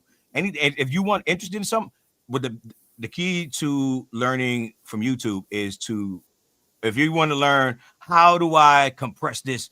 How do I make my voiceover sound clear over music that has lyrics? So you look that up, but never watch just one person. Watch how different people do it. Because I'm not going to say their name, but there's a guy who's huge for doing voiceovers and he's huge. I mean, huge platform on YouTube. He's one of the first people I started watching. But if you were to download the sample wave files, it looks like if you look at the wave file, it looks like a freaking crew cut. Because people are over processing, and he has an amazing voice, amazing sound, amazing studio, but he over processes the shit out of his stuff to the point where if he was to send me that, I would have to cut the lows and try to decompress it some in order for it to be able to be used over music, because I wanted a sample of his drops. I wanted the best thing to do is anything that you want to be in, watch who's successful. I started watching commercials on YouTube, or the commercials that I like. And I'm the annoying dude. You don't want to watch TV with me because I'll be watching TV and a commercial comes on and it's a commercial that I like or something I'm interested in or something I've been practicing. I'll voice it with them or repeat the line or say the lines in my way or try to emulate that way right after they say it. So yeah, I'm very annoying to sit and watch TV. Okay, all right. So you're like me. Well, I'm kind of like you. I'm the same way where when I'm watching DJs. Or I'm watching other podcasts and I'm watching how their hosts do, or even like going back to you, studying you hosting parties. When I go to parties and I'm watching people hosting, I'm studying. Like, what are you doing wrong? You're triggering my anxiety. I gotta go home because you are terrible. I can't go to clubs. I can't go to clubs no more because I get mad. And then before you are the best host. The best party host. And I love that and I appreciate that. But what was annoying with was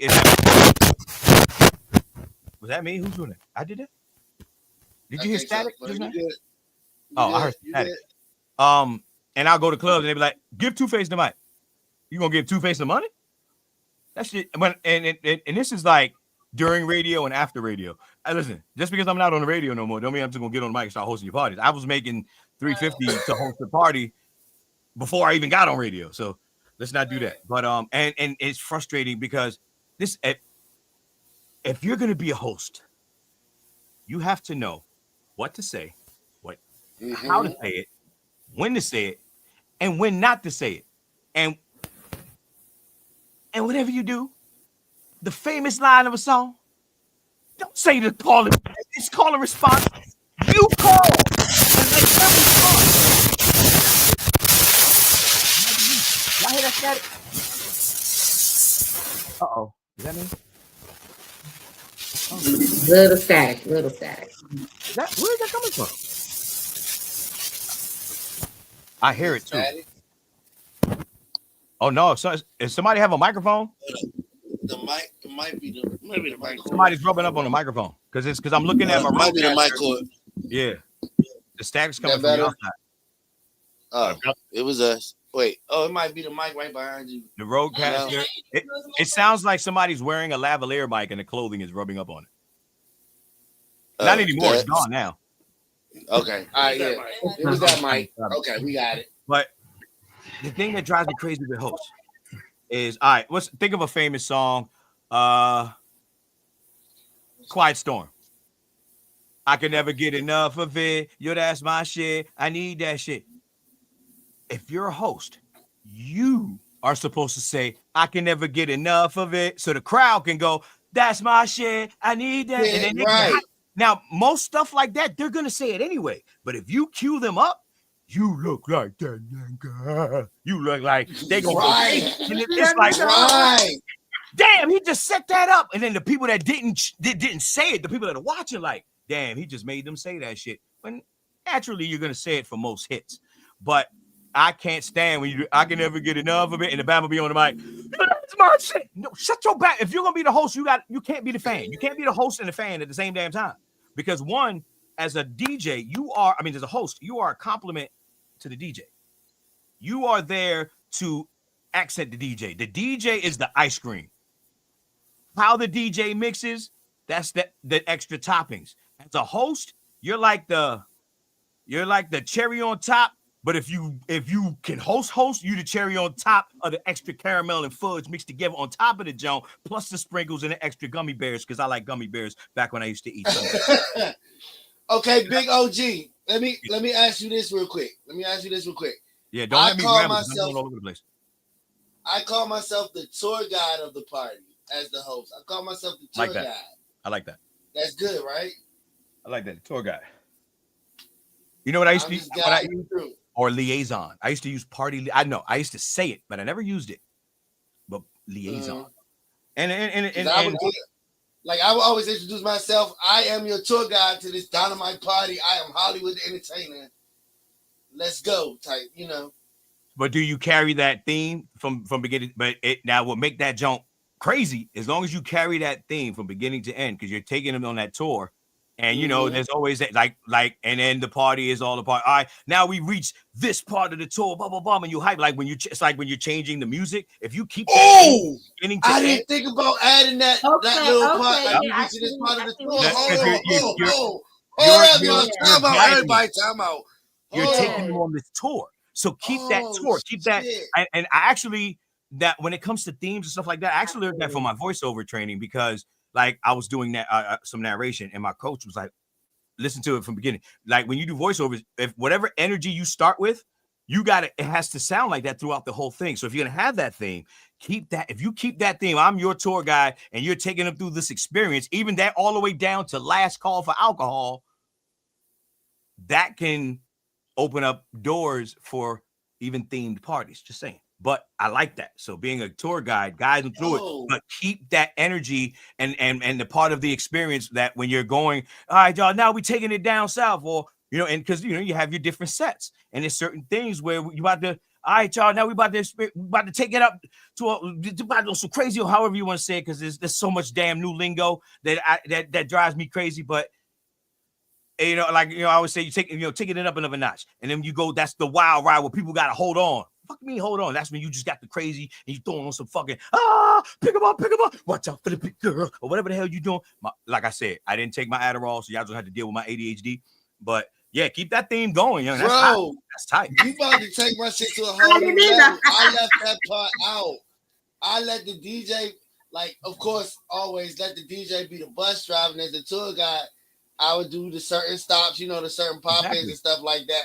But I never thought about adding that other stuff. Like right now, we're about to go here to finish and as stuff the host. Like that. Oh my god! And then if you're DJing and hosting, then you can really take that to it. And I say that because you are a DJ. So, but as a host, and then the DJ will appreciate that.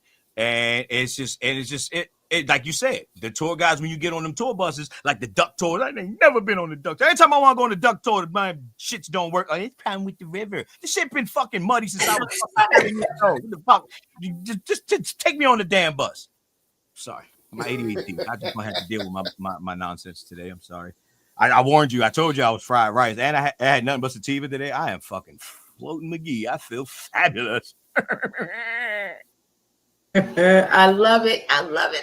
So back to the original question of voiceover. Get a coach. Get a mentor. So get a coach because shit. Oh yeah, I just seen Malik. Let me get him in on this. Hollywood. Yep. Get Thank a coach. You so much for talking with me because and I don't know if you know or not. I asked Hollywood, like, it's been a year for me now. And I said, he was in a dark place, whatever. And I was like, well, I always wanted to ask you when we were, I was a fan then, coming out, and watching, Hollywood on a weekly basis or whatever. And I was so scared to, like, he doesn't know me. He just knows because I'm with a crowd of people, and I was so scared to ask him, well, how do I get in doing this? Or what can I do and stuff? I was so shy. I didn't ask him that until last year. And look where you are a year later. Look where I am right now. But my main thing is I really want to host. I was talking about voiceover. So what you're talking to me right now, I'm so like engulfed in it right now. So I got some things here written down. Definitely get a coach and everything. I've heard YouTube University quite a few times or whatever because I thought I wanted to dibble and dabble on DJ equipment that is here for me at home to practice and do. So I'm trying to get my hands on. Well, I have one big thing. I got one big thing that I'm gonna tell people that want to get in voiceovers. And the problem with when you're getting, and I'm not gonna say the lady's name because she's already getting fried for cultural appropriation. I tried to get training with this famous voice actor, female voice actor who does coaching. So I called her, and maybe she was just having a bad day. And well, have you had acting training? No. Well, how are you gonna be in voiceover? You have acting training? I was like, okay, well, I mean, but isn't there certain voiceover techniques that you can teach me while I learn how to be an actor? Isn't there certain things, facets of the voiceover business that doesn't really require acting, just really requires technique? Right. And she got off the phone. And so I told Cayman, and he was like, man, the hell with that old bro. This is old school. You don't get. They're like, man, don't listen to that bullshit because there's a transition. And being a part of and being the younger part of Gen X and you have the older millennials, we come through that, like right now, technology and everything in entertainment and content creation is now a thing and a job. Like if you look like back when social media really first started popping, companies were paying 40, 50,000 for somebody to run that shit. Now they paying like 60, 70, 80,000 depending on your experience. And that shit is crazy. Yeah. Not only is Malik in the building and with the Wild Boys, we're like next to each other. So I can be like, I've been waiting for this to happen. I've been hitting y'all niggas till we do this reunion. Y'all ignore me. Now it's fucking happening. And all wrestling fans, y'all know in my Jim Ross voice, let me say one more thing. Business has just picked up. Let's go. We got the motherfucking Wild Boys on the Hollywood Hangout. Mama, I made it. Smile up in heaven. Your son did it. I got him. That's it. I'm done. Y'all talking about whatever the fuck y'all want to talk about. I got to. I'm good. I'm out. I did it. Nigga, where you going? Don't spend a liquor.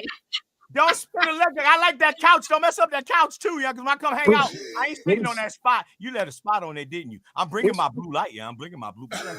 What's going on? What's going on here? I just popped in scrolling and see you live with this guy. What's going on, man? I was chilling, smoking. I seen it was live, and I was Yeah. like, "Yerp," and he was like, "Yo, come live." I was like, "I'm fried rice, but okay." And here we are, and I've been rambling on since.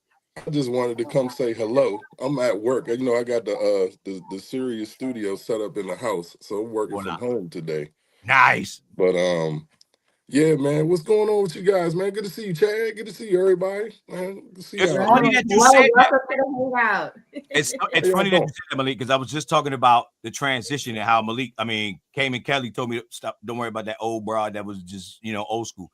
A lot of people will try to stick you to the old school way of doing things, and the way modern technology is, you got to keep up with the times. Like how we were talking about the Roadcaster and all this different equipment. Now, and when you want to get into voiceovers, originally they'll tell you it's about your sound treatment. You can get a cheap You can make a cheap microphone sound expensive if your sound treatment is right, right? Yeah. We're in 2025. Yes, that is true. But I always tell people the most important thing is the microphone, because the first thing that any equipment touches is your voice. And not every microphone is going to sound good on your voice. For voiceovers, I use the Sennheiser MKH416. Before I had this one, I was using the Rode NTG3, which is a microphone that's $300 cheaper. But I'm thinking industry standard. Back on my eyeball, And the sweat. I started using this microphone, and when I learned how to really, really tap into my voice and learning how to mix my voice, I realized I could have stuck with that microphone. One of my favorite microphones, that's back there, is that Rode makes that I recommend. The only cheap microphone I recommend for people that when you want to get in is the Rode NT1. Now they have a 5th generation where it's XLR and USB-C. I got a question. Well, it looks like we have some technical issues. We got some technical issues. They just lost the internet. Oh, That's exactly. I can hear you though. Is he in the woods or something? Where is he at? He smoked backwoods. He smoked backwoods. It's cool. We can do show with you. There we go. Hey, we can do show with you. Okay, so real quick, y'all, I was about to be pissed. I was like, my dream moment just got ruined. I just want to know. I just want to figure out something. Let me give y'all niggas y'all flowers. I tell y'all enough times enough, but now I need the world to hear it. Hold on. Hold up. Before you get into the mission shit. He's about to give you flowers. I know what he about to do. Hold on real quick. Roses and dandelions. Hold on. I need to ask the question though, man. I need to ask the question real quick before you get into the mushy shit. Let me ask you a question. Okay. Face, when the fuck did you become such a computer geek? Fucking around after I got fired from radio. I just started messing with shit. I'm not all these technical words and stuff, man. YouTube. Because when I was still working in the clubs, Jess went to school to whatever the hell she was doing. Jess went to school for like 4 different things. But she wanted to find herself after my radio days, so I just started. We don't need to go into that. Yeah, we damn sure ain't going with that bullshit. But I would be home with Danny because I was still making good money in the clubs, and then I was doing the commercials, and I just started messing with shit, man. Just messing with shit. That's just like how Bo is. How that day that I asked Bo to sample some stuff, and I showed him how to sample it and put it in the computer, and then by the time we got off the radio, he done made like 4 drops. Yeah.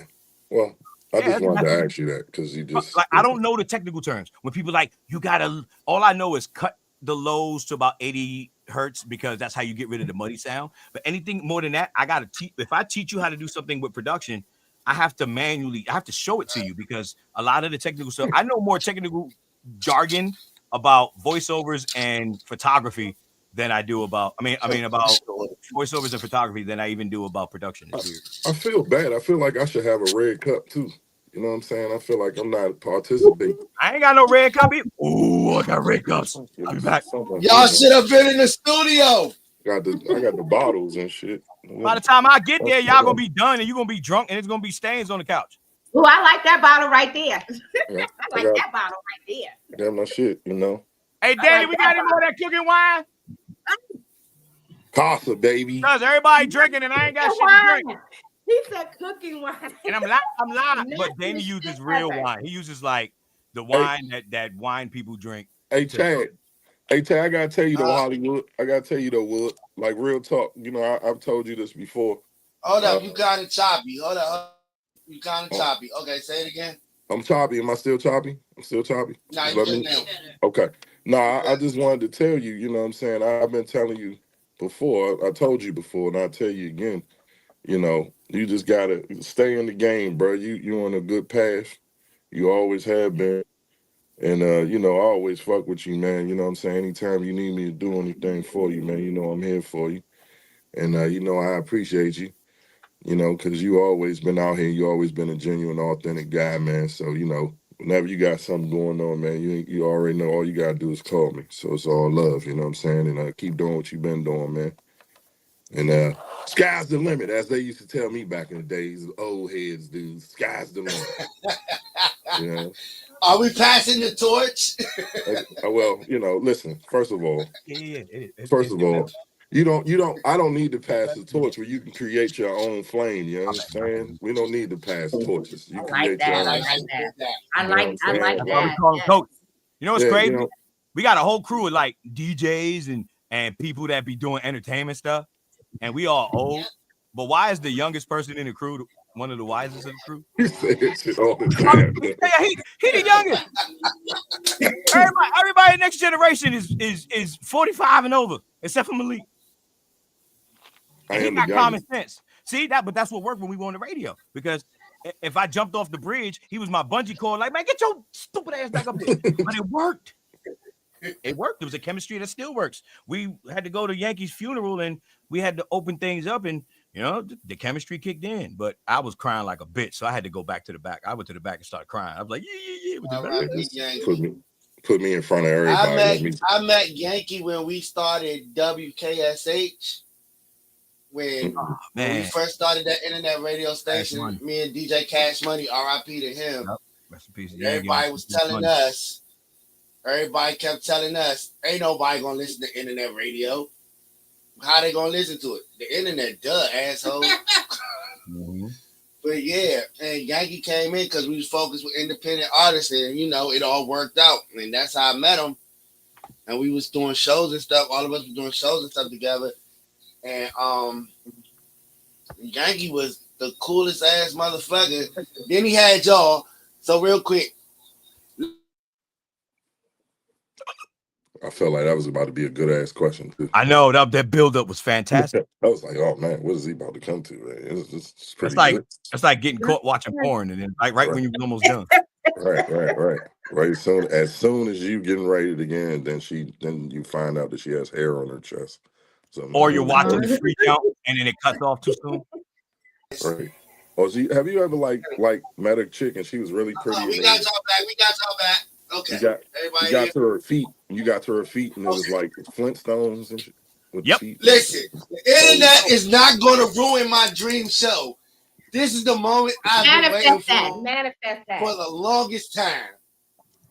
You ever drink a flat, bubbly? I've been waiting to get the Wild Boys on my show forever. I finally got y'all. The internet connection is not going to ruin this moment. I swear to God.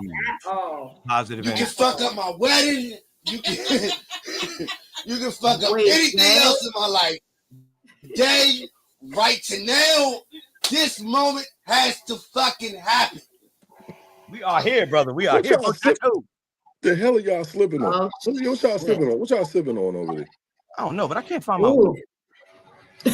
I have a Modelo. I think whatever. I don't know in the red cups there in the studio. Oh, you a guy? You drink Modelo? Modelo, baby. I got put on to Modelo before they started advertising it. Modelo. They trying to look fancy. The first, second, and third time I drank Modelo, I was drunk out my ass. I got into a fight with the door frame. Oh, no. Yeah, first time I had.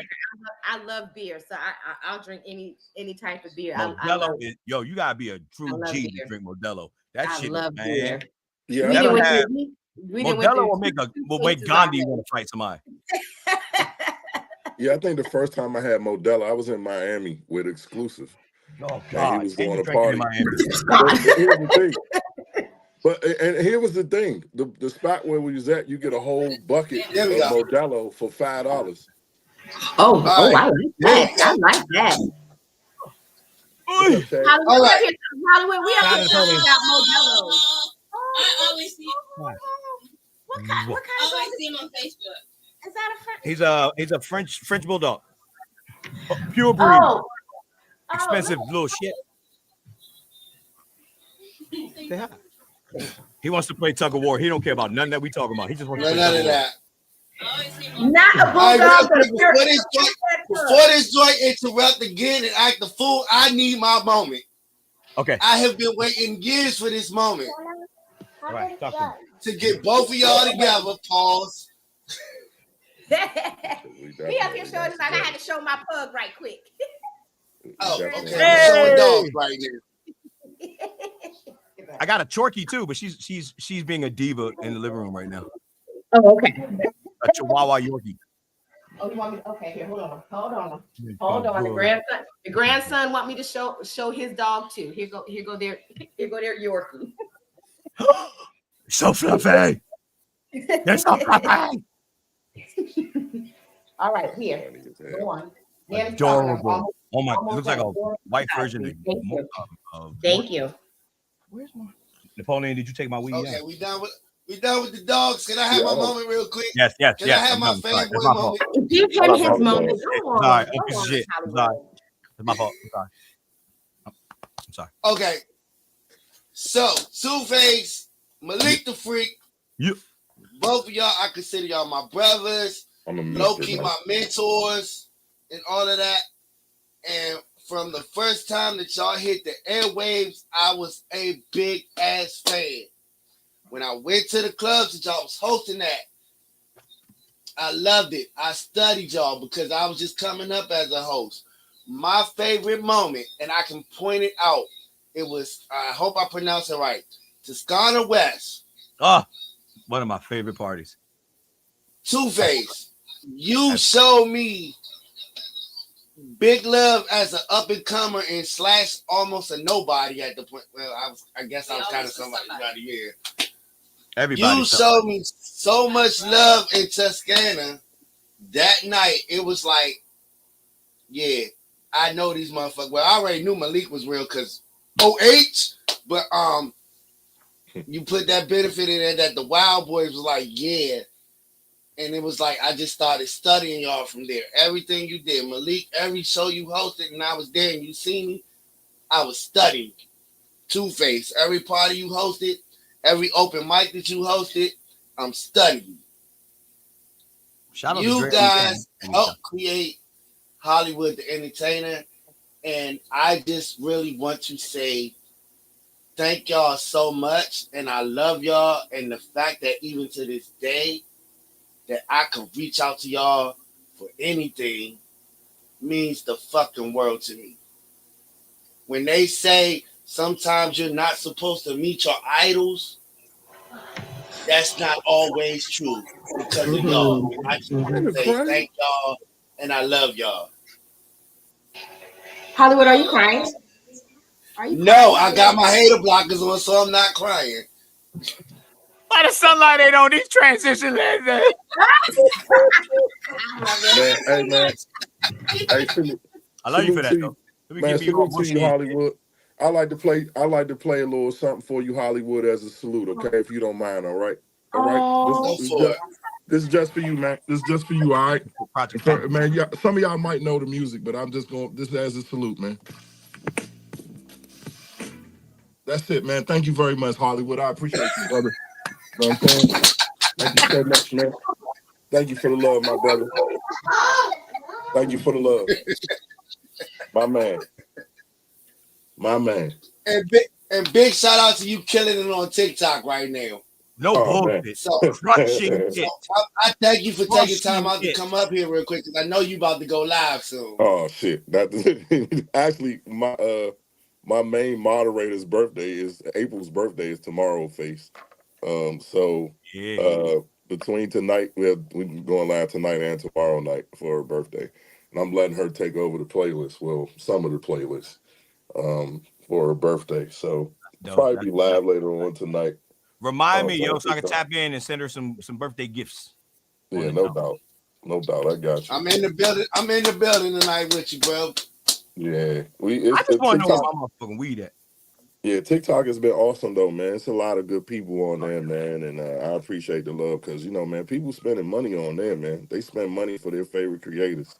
They really do, Mm-hmm. and and I They sure appreciate that do. I've been able to tap into some good people on there, man, who And you're support. consistent, and you're doing the shit that radio station should have hired you to be a program director to do. You took that shit and brought it to TikTok, and it's fucking working. Then you hit Yeah, like 10,000 Amen. followers. yeah. That's I just fucking hit I just crazy. hit 10,000 last week organically and shit. Didn't have to pay for so. Yeah, Organically. that's some tough ass shit. There's a lot of bots you had to block and delete to get to that point, but Somebody you know what else I'm told me saying? that.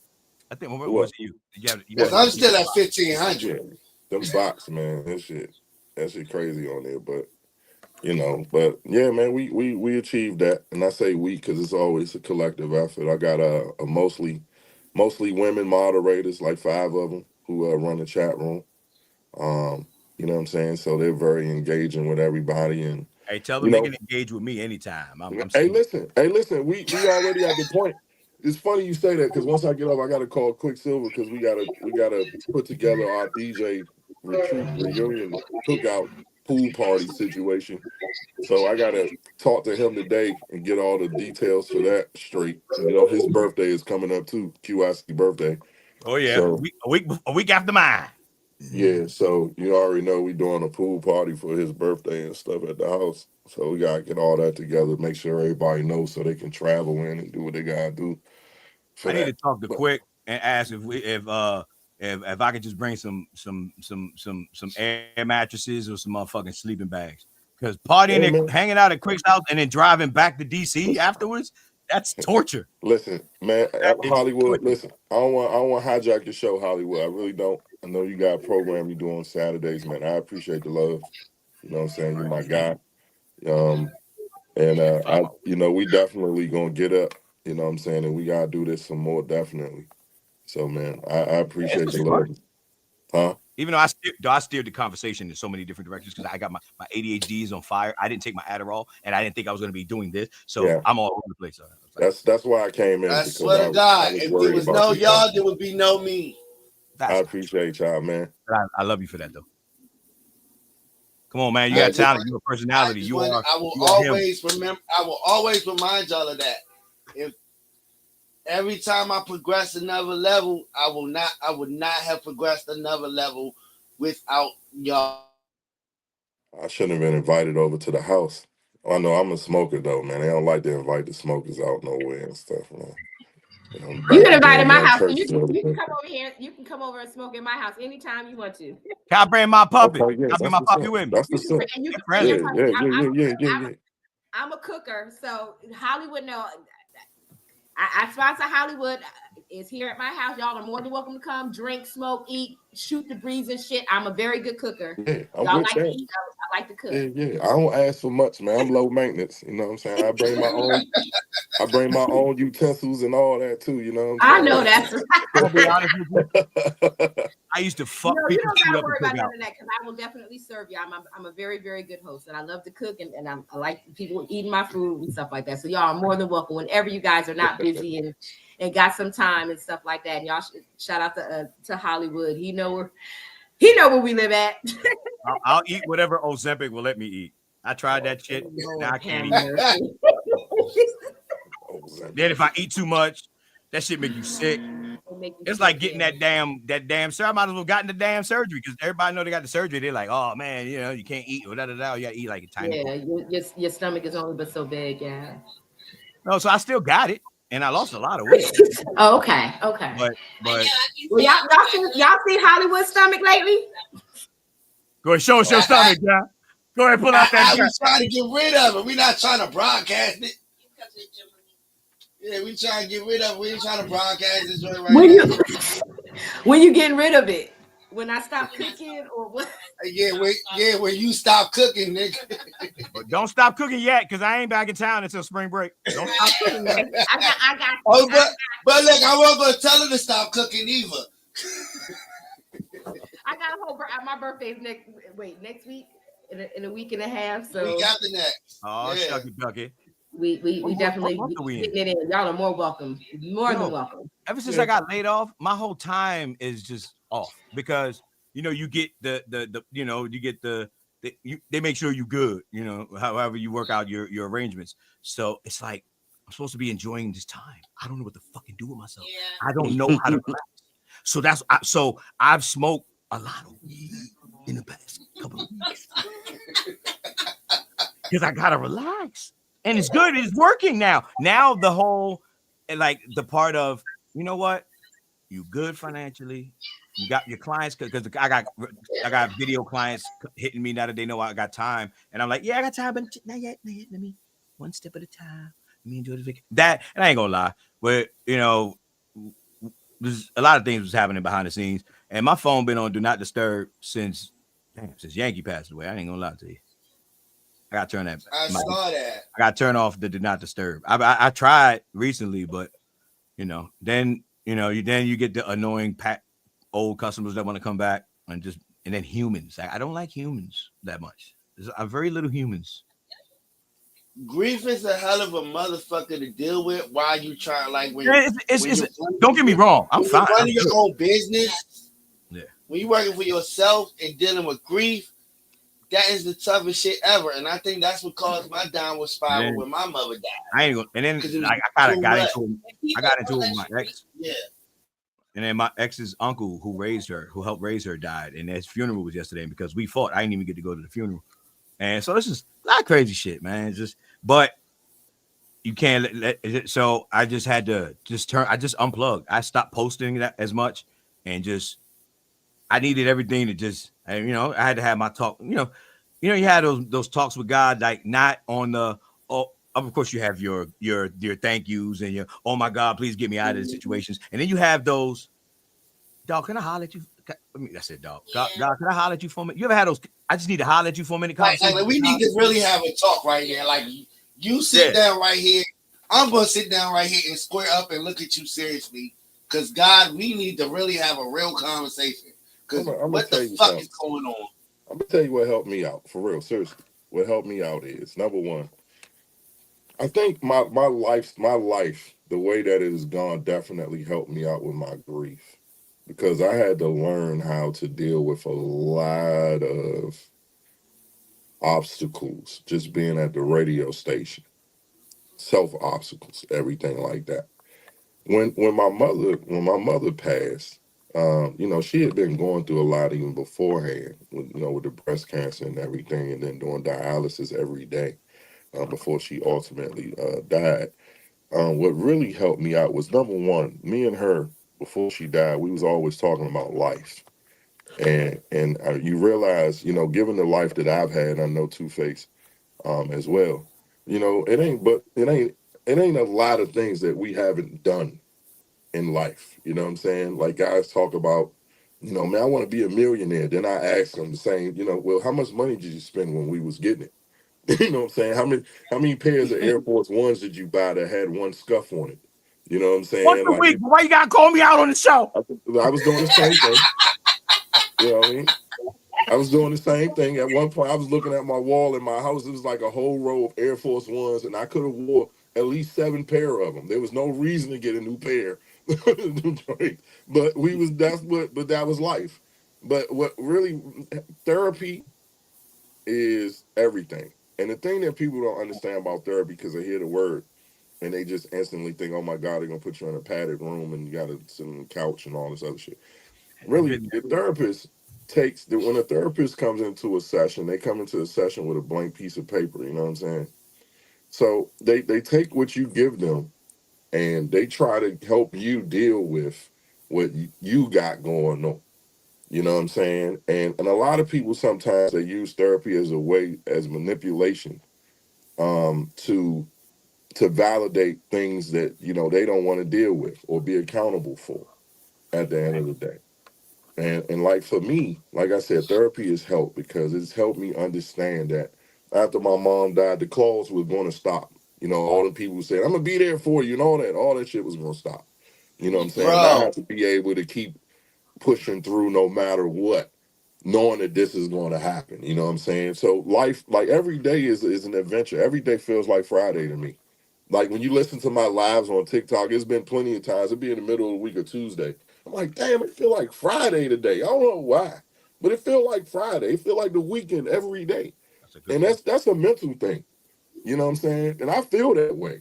Every day feels like Friday to me. You know what I'm saying? You see how people, when they get to the end of the week, they get to Friday, feel like they exhale a little bit, like, ooh, got through the week. Nah, every day feels like that for me. When you get to that point where no matter what day it is of the week, you can make it all feel the same way, if not better every day. You know what I'm saying? Then the grieving process is gonna be so much easier to deal with.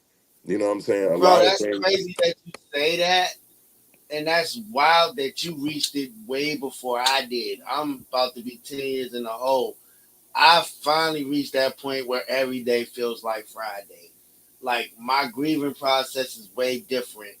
Where I don't want to say I sound like a dark individual, but when people tell me somebody dies, now at this point it's like, well, it was probably just their time.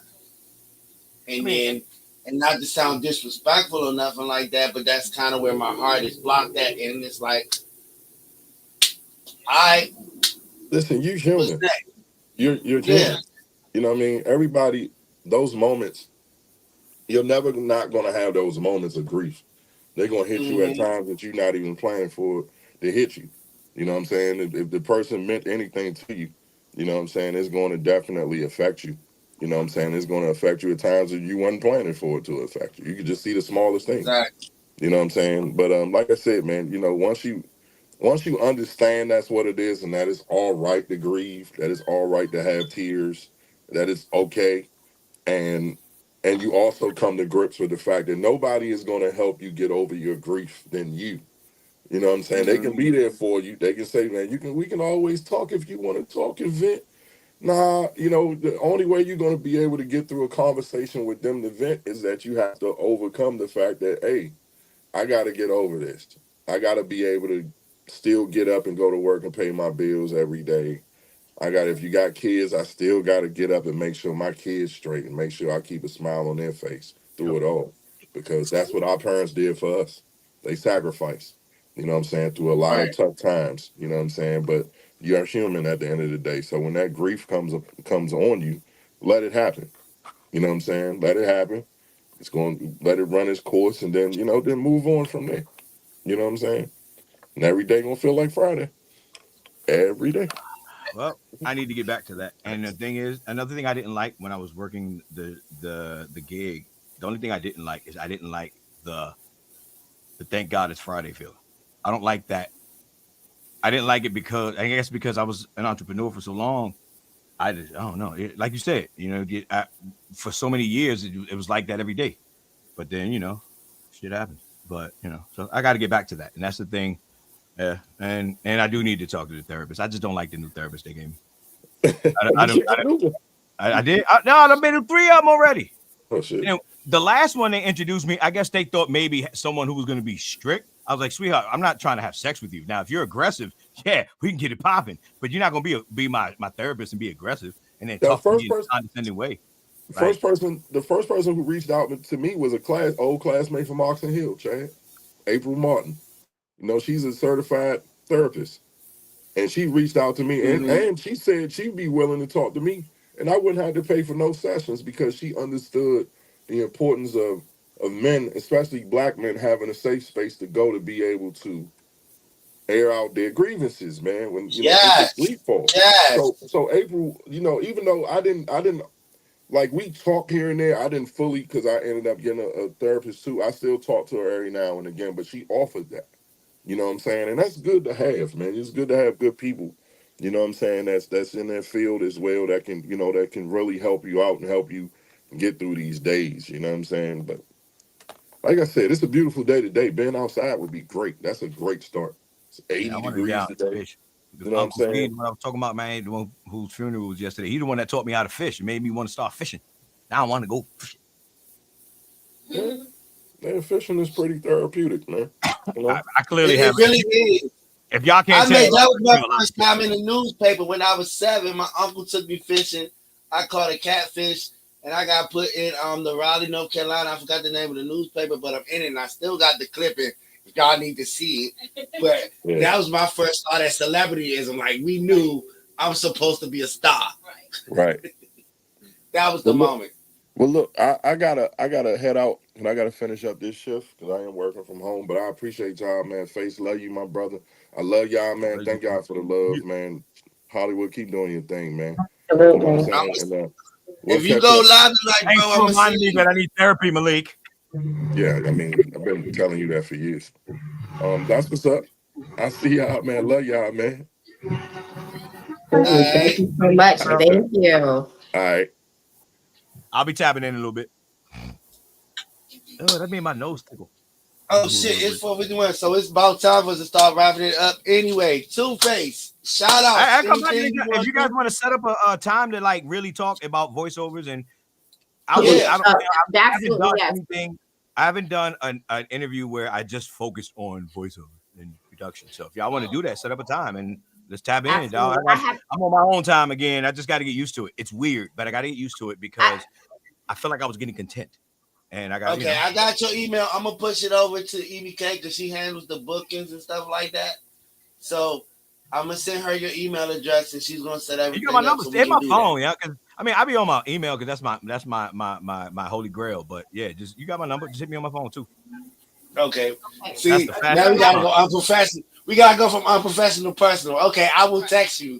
Okay, fine. Okay, send me email. It's okay that I'm I have try your to turn number. off. He's giving it to me. It'll be me that he'll be giving your number to. I know Siri tired of my shit too. Do what? Turn on do not disturb. There you go. No, wait. This month. How is it that we in 2025? Siri's still dumb as a doorknob. I don't know, but all I know is today made my fucking year.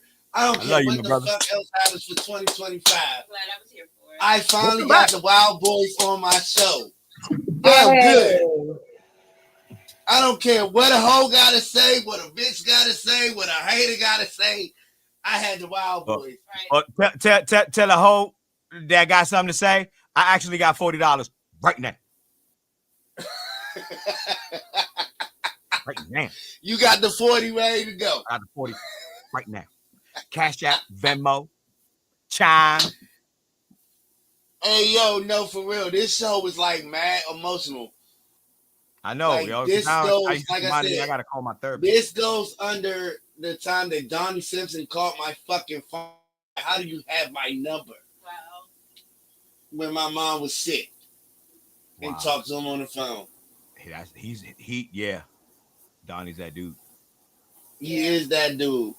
And now I got to talk to the ones where if you pay attention to my hosting skills and stuff like that, you will see the similarities and where I pick shit up from.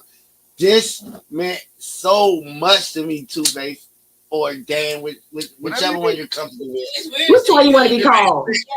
It's weird saying Dan. Nah, if you know me as Face, just call me Face. Because I almost, until they made the changes, I almost put in a bid at PGC because I was over there so much, and doing just mostly for doing production though. But yeah, man, anytime, I'll be around. Like, and especially because it's a Saturday. Saturdays, I'm literally chilling, watching that big ass TV. I'm rarely have my computer on, but because I've been on vacation time, yeah, it's just weird. I'm straight, but the problem is that I'm bored. Uh-oh. Yeah. You about to pass the 5 o'clock mark. Right. Because look, Tuesday I'm about to send you a whole script because I need that intro ready because I got a big event.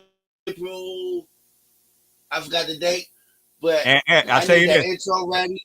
Once you put the order in for the intro, I'm just gonna lace your whole show up. Intro, outro. I know it. If you got segments, let me know. I'll put together. I'll put the stuff together for the segment. Yeah, as a matter of fact, yeah, because I want you to do something. I'm gonna talk with the rest of my cast, so we can get their segments together. So you can do something for them. So when we go into their segments, yes, love you, bro. You are awesome. Thank you for making me remember. I appreciate the time. I appreciate the love, man. This was cool, man. Y'all let me ramble like shit too. Next time, Next Hey, time, that's I'll what we take do my at the hat off. Hollywood Hangout. Whenever you want to come back, just let us know. You always welcome, bro. Definitely always welcome. Thank you. How come when people do this or what's it this thing on TikTok and then they go to somebody else and then they do it, but then whenever I do it, either a Oh, gang hey, a put it gang back member up. Hold on. kicks I my think I ass. got you. I think I got you. Are we matching? Yeah, to make the heart. I think we Yeah, matching, bro. yeah. We got it.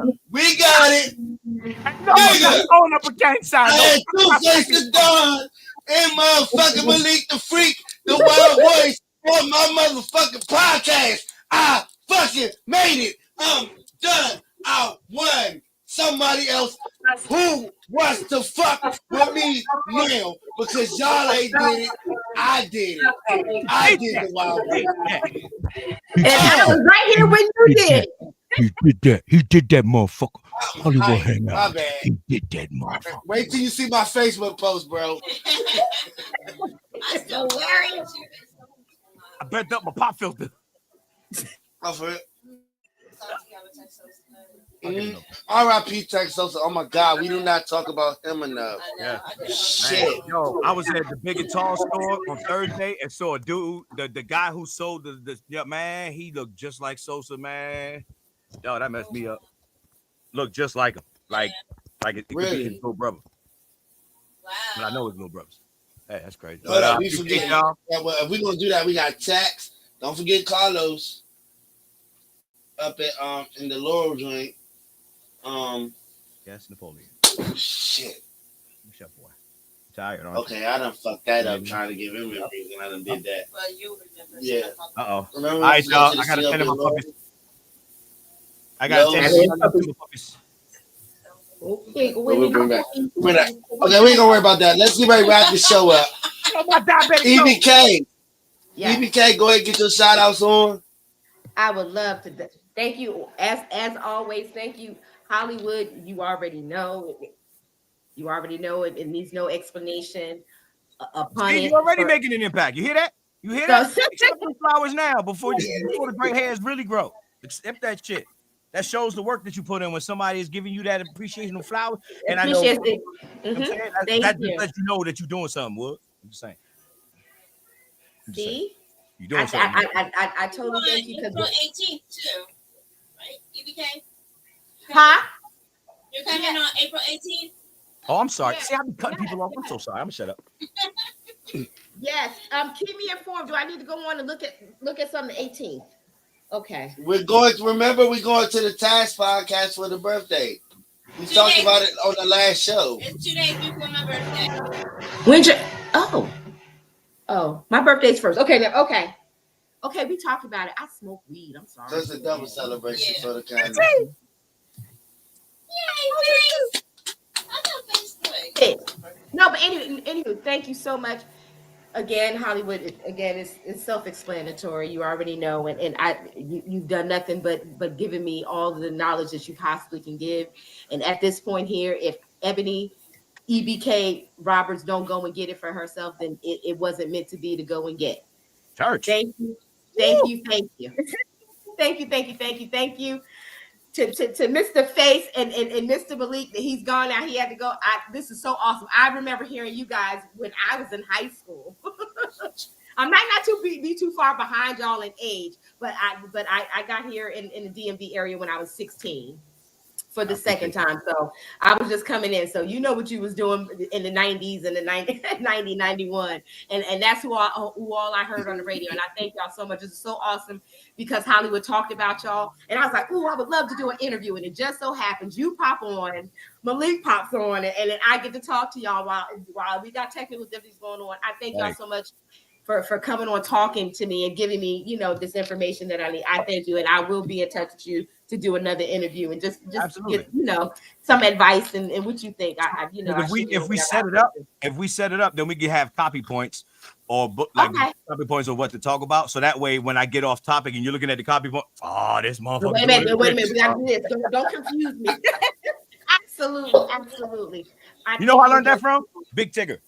Tigger when Oh yeah, Big Tigger. Shout out to Big Tigger. That's my dude too. He taught me that when I first went to Boston and I hit him, I'm like, yo, how do you nail those interviews like that? He was like, listen, he was like, people are scared to hold cue cards in their hand. He was like, fuck that. Hold them cue cards and your interviews will be flawless. And so I started using cue cards for people I don't know, and you do your research. And that way, when you deal with people like me who have a very short attention span, who didn't take their medication or didn't smoke enough weed, then you have your copy points and you know how to pull them back in. Back in. How to pull back So, in. and Absolutely. I see what so let's prep. Let's prep. Like when you interview celebrities, a lot of that stuff is set up ahead of time. That's why them interviews be going so well. It was so well. Right. Yeah. I always had a Is it really so well that it becomes unnatural? I like to catch them off guard. I think No. But that as a host, that's where you prepare. When you prepare with a guest, a lot of times this is when you're dealing mostly with artists and actors because they're most likely there to promote something. So those are the things that you prep ahead of time. And then as a host, you pay attention to that, yeah, and you guys set that up, and if there's somebody that has a little bit or a lot of controversy in their life, then it's the matter of what do you want to talk about, what do you not want to talk about, and then even when they don't want to talk about certain things, like come on, son, stop playing. But when you have that set up, then as a host, that's when you bring in the rib shots, the good questions, and the personal stuff, and the things that, because a lot of times people are tired of asking the same old damn questions, and I think that's why we had so much jocks. People had so much fun with us on the radio because we just talked about the shit that we were smoking weed and playing PlayStation before we got to the radio. We just burnt that conversation on air, and it works. And and then you do your research. Yeah, that's kind of how I run That's how I kind of run my interviews. Like it goes about the personal stuff. So like most of the people that we bring on, there's already a personal relationship to start with. But if you're new, I'm still gonna talk to you like I already knew you. I'm gonna do my research. I'm gonna see what you're doing. I want your bio. You don't have a bio, that's okay. I'm gonna research you and find out. I'm gonna have questions, but I'm gonna talk to you like I know you, and not like you're just new. I'm gonna talk to you like I know you, so that the people listening can get a better understanding. But tour guide. There's one but to that. If there's somebody that you have an opportunity, I've been in Boston too long. An opportunity to interview, and it's I'm not saying out of your lane, but you know what I mean. If it's somebody that's something that you know nothing about, but you have the opportunity to interview them, then that's when you really have to be the stranger. As a host, and then that's when you get to open up, and especially if you know them, because you're gonna at least know them for what they're famous for. It could be, especially if it's something controversial. Really good. But that's when you just become, and then, well, why? Especially if there's any type of controversy. Okay, well, I guess society will probably look at it this way. So why is it that you look at things that way? That opens up conversations then for things, and then you learn things about them. Of course, you're going to do your research, but if it's somebody that's like, if an opera singer comes and I get to interview an opera singer, I'm not going to pass up the opportunity, but I got to do my research and just act like somebody. Like, in other words, you can either do it as being wide open, or make me a fan. Since I don't know who you are, why should I be impressed by you? Who are you? And it becomes a humbling experience to them. But that has gotten me some really cool ass interviews with people whose music I knew nothing about.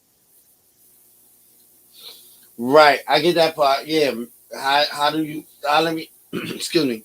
In the redirection of what I was saying, my bad. My question is, I talk to them like I know them, but I always want to do what is going to make what's going to make the person listening a fan of you.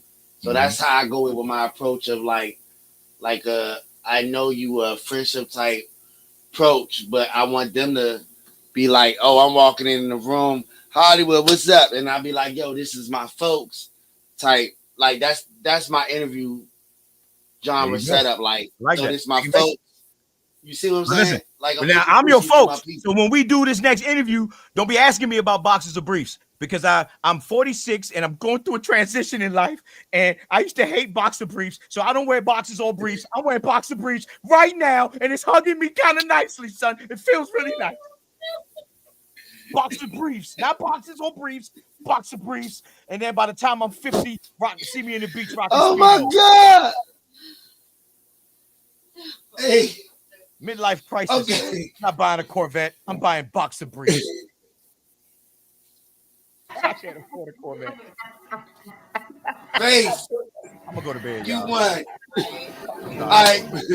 Let's wrap this show up so we can get set up for the next show. So you can Yeah, I got we know we'll be bringing you back. Face, any shout outs or anything you want to say real quick? I think I said enough because then I'm gonna start my ADD gonna kick in again. And I didn't take my medicine, so I just want to thank all the women. Oh my God. Okay, I just want to say, so if you get to all the viewers and listeners, especially if you're in West Virginia and you grew up with a single mama and she got long hair and a big booty, and you about in your upper 20s down to 17, I just might be your daddy. Give me a call. Thank y'all.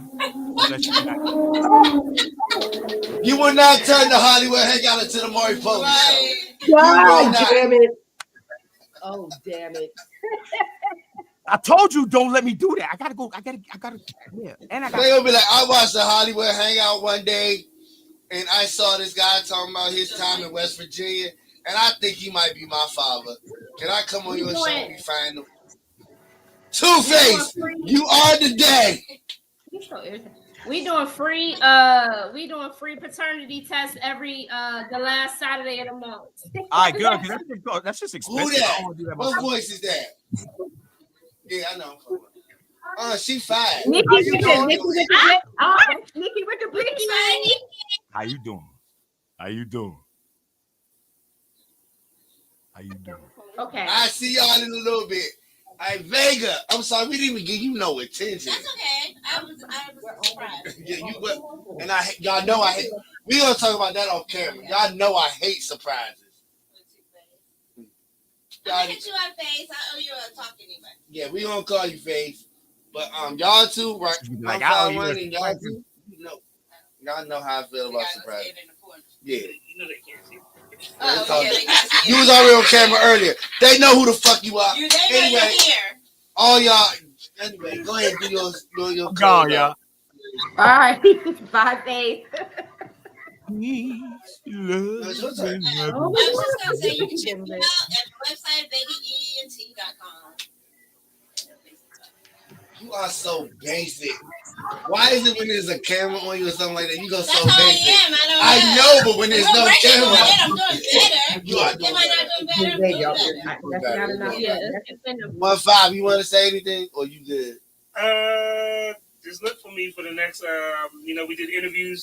Check out the TikTok and on the IG. I did all the interviews from South by Southwest, all the indie artists. I did an interview with Big Money Blitz, who did the song "Shorty She Pressure," which is that's my song. Yeah. Okay. Very good dude. I got an interview. It's on TikTok and it's on IG. Check me out. And we're introducing the rap sheets. Yeah. So also we changed the name. So it was 151 Media, Joaquin 151 Media, but now it's going to be Rap Sheets. What the fuck was you going to tell me that? We're telling you now. All right. At the Bar is going to present Rap Sheets, but it's probably going to go away for a while. Mm-hmm. And Rap Sheets will be the new thing that I'm focused on. Yeah. I like that name. Yeah. I like that name. George actually came up with the name. Yeah, Huh? I'm excited about George it. actually came up with the name. Yeah. George who? George. No, the fuck. George of the Not Jungle. That non-creative nigga came up with something good? Okay. He is not. And then also, y'all know, I'm the guy that will be doing I do the taping for Fan Base, and like I said, me and Hannibal talking about going to ATL, I think the 25th. Yep, we're going. So I'll be doing interviews. I have my contact there, so we'll be in Atlanta in April. We do that, and then yeah, we're going to Atlanta. We already going to Atlanta because I already locked it down. I got home base over there locking stuff down for us. So my home base down in Atlanta. Shout out to my home base in the ATL. Is that a weekend? Is that a weekend trip or? Yes, it got to be a weekend trip. I'm just asking because I would like to go because I've never been. That's all I'm saying. No, we're telling you it has to be a weekend trip. But yeah, sure. May 10th, I think I'm going to Atlantic City to shoot a fashion show. Atlantic City still exists? I thought it died. You shut your ass up. You know that's right. Don't you do New Jersey like that. They got models and they got alcohol. So that's all I need. I'm going to. Models and alcohol. That's all. I don't like the way y'all judging me. No, that was no judge. I'll just say you'll be there. I'll put it in a newsletter. Beyond the Stage newsletter. Okay. Oh, promote the Beyond the Stage newsletter. Beyond the Stage newsletter now comes out every 2 weeks. So bi-weekly. And I'm already, it's done. Tell them the next about one releases Beyond on the Stage Tuesday. Beyond the Stage newsletter highlights things that happen beyond the stage, behind the scenes of Beyond the Stage. Artists, podcasts, interesting topics. And right now, the topic is fan base. I like that. So, real quick, let's add that alongside with the bookings. Let's add Vega ENT along with EBK. We'll now be in charge of the bookings for the Hollywood Hangout. Yeah. Which I have always been, but yeah. So it filters through. Yeah. Don't y'all holler at me. You either holler at EBK or you holler at Vega. And then I'm also booking interviews for the rap sheets as well. Yes. Long story short, don't ask me for shit. But if you don't know how to talk and have a conversation, please don't come on either one of the shows. Facts. Big facts. Because I'll give you a 5-minute interview until you get the fuck on real quick. I'm going to be honest. They won't get the interview. That part. Well, we tell them EBK, if we don't feel like you right, we ain't even gonna do it. We're not even doing it. We're not doing that. Is that are you okay with that? That's those. Are you okay with that? Are you okay with this? Are you okay with this? And at this point, it don't matter if you're okay or not because we're not okay. So no, we're not. So get the fuck. Do not waste nobody's time. We ask you about your single, you be like, "It's hot," and then you just stand there in this dead air. Right. We don't even have it to air it. Right. And we give you specifics. We need your bio, your music, right there. As long as you got them two, we can work with you. Right. If people tell you, as long as you got them two. If they say email me your music, that does not mean show up with a fucking flash drive. That means you should email the music. Like people do that. Cause I tell you now, and I've done this on back on True Radio days. You show up with a flash drive, I'm really gonna probably laugh at you and drink some coffee and some alcohol and just keep on going like I ain't see the shit. This motherfucker said coffee and alcohol. And alcohol. That's really dangerous. Y'all know how I went back then. Yeah, we know. Ain't nothing. And once again, and for that, I do appreciate you because you let me go home to go to sleep with a newborn baby, and all that other shit. Thanks to you, everybody. I'm sorry. I'm just gonna say it. Y'all be mad at me. I don't give a fuck. I don't see y'all no more. Y'all don't pay me no more. So fuck it. You was like the only one that understood. I just lost my mom. Just had a baby. No, I don't want to be there all day, every day with y'all for every show. Yeah. And y'all complaining about shit. I'm trying to make shit work, but I got this going on. Yeah. You was the only motherfucker out of all of them to say, what can I do to help? Well, one, I said I was here for you. Oh, not you. I mean, I'm talking about the immediate one. Oh, okay. I was like, you know, you was always there. So I'll tell you like this. One, I understood. One, you just had a baby, so I already knew you wasn't sleeping. Two, our show was 1:30 in the morning. Yeah. Three, I actually went to school. I've been working track board since I was 16. Like once I get the basic concept of something, all right, cool. I got it. All right, cool. You can go. And three, when I had to take over, and for the rest of the people, I ain't really hear no complaints because I would just quietly tell you the one thing you knew about me was you can complain, but you know what's gonna happen 3 seconds later. I'm gonna tell you, shut the fuck up, and I'm gonna keep it moving. Like, all right, you ready to do your show? Did you just cuss me out? Yeah, I did, but you still ready to do your show? Like, you about to go on air in 10 seconds. So we just, but it's being considered to other people's time. And then also, it's what we talked about earlier when we were talking with Hannibal. It's your net worth. Is your net worth. Yeah, basically. So if you have people that are value and they understand, they're going to help you out rather than they just take. I'm not a take person. Right. Yeah. It definitely wasn't. So with that being said, ladies and gentlemen, boys and girls, children of all ages, you could have been anywhere else in the world, but you decided to be here with us. Oh, what happened? Oh, I thought you were going to say something. No? Is shit freezing up?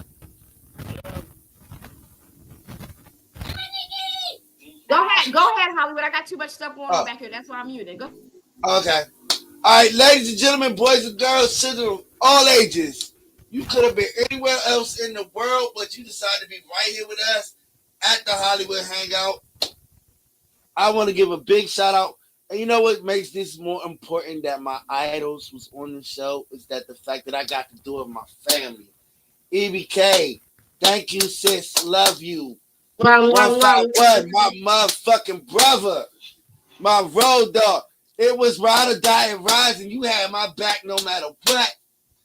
And then my motherfucking sister the one that make the L is the left. To my right.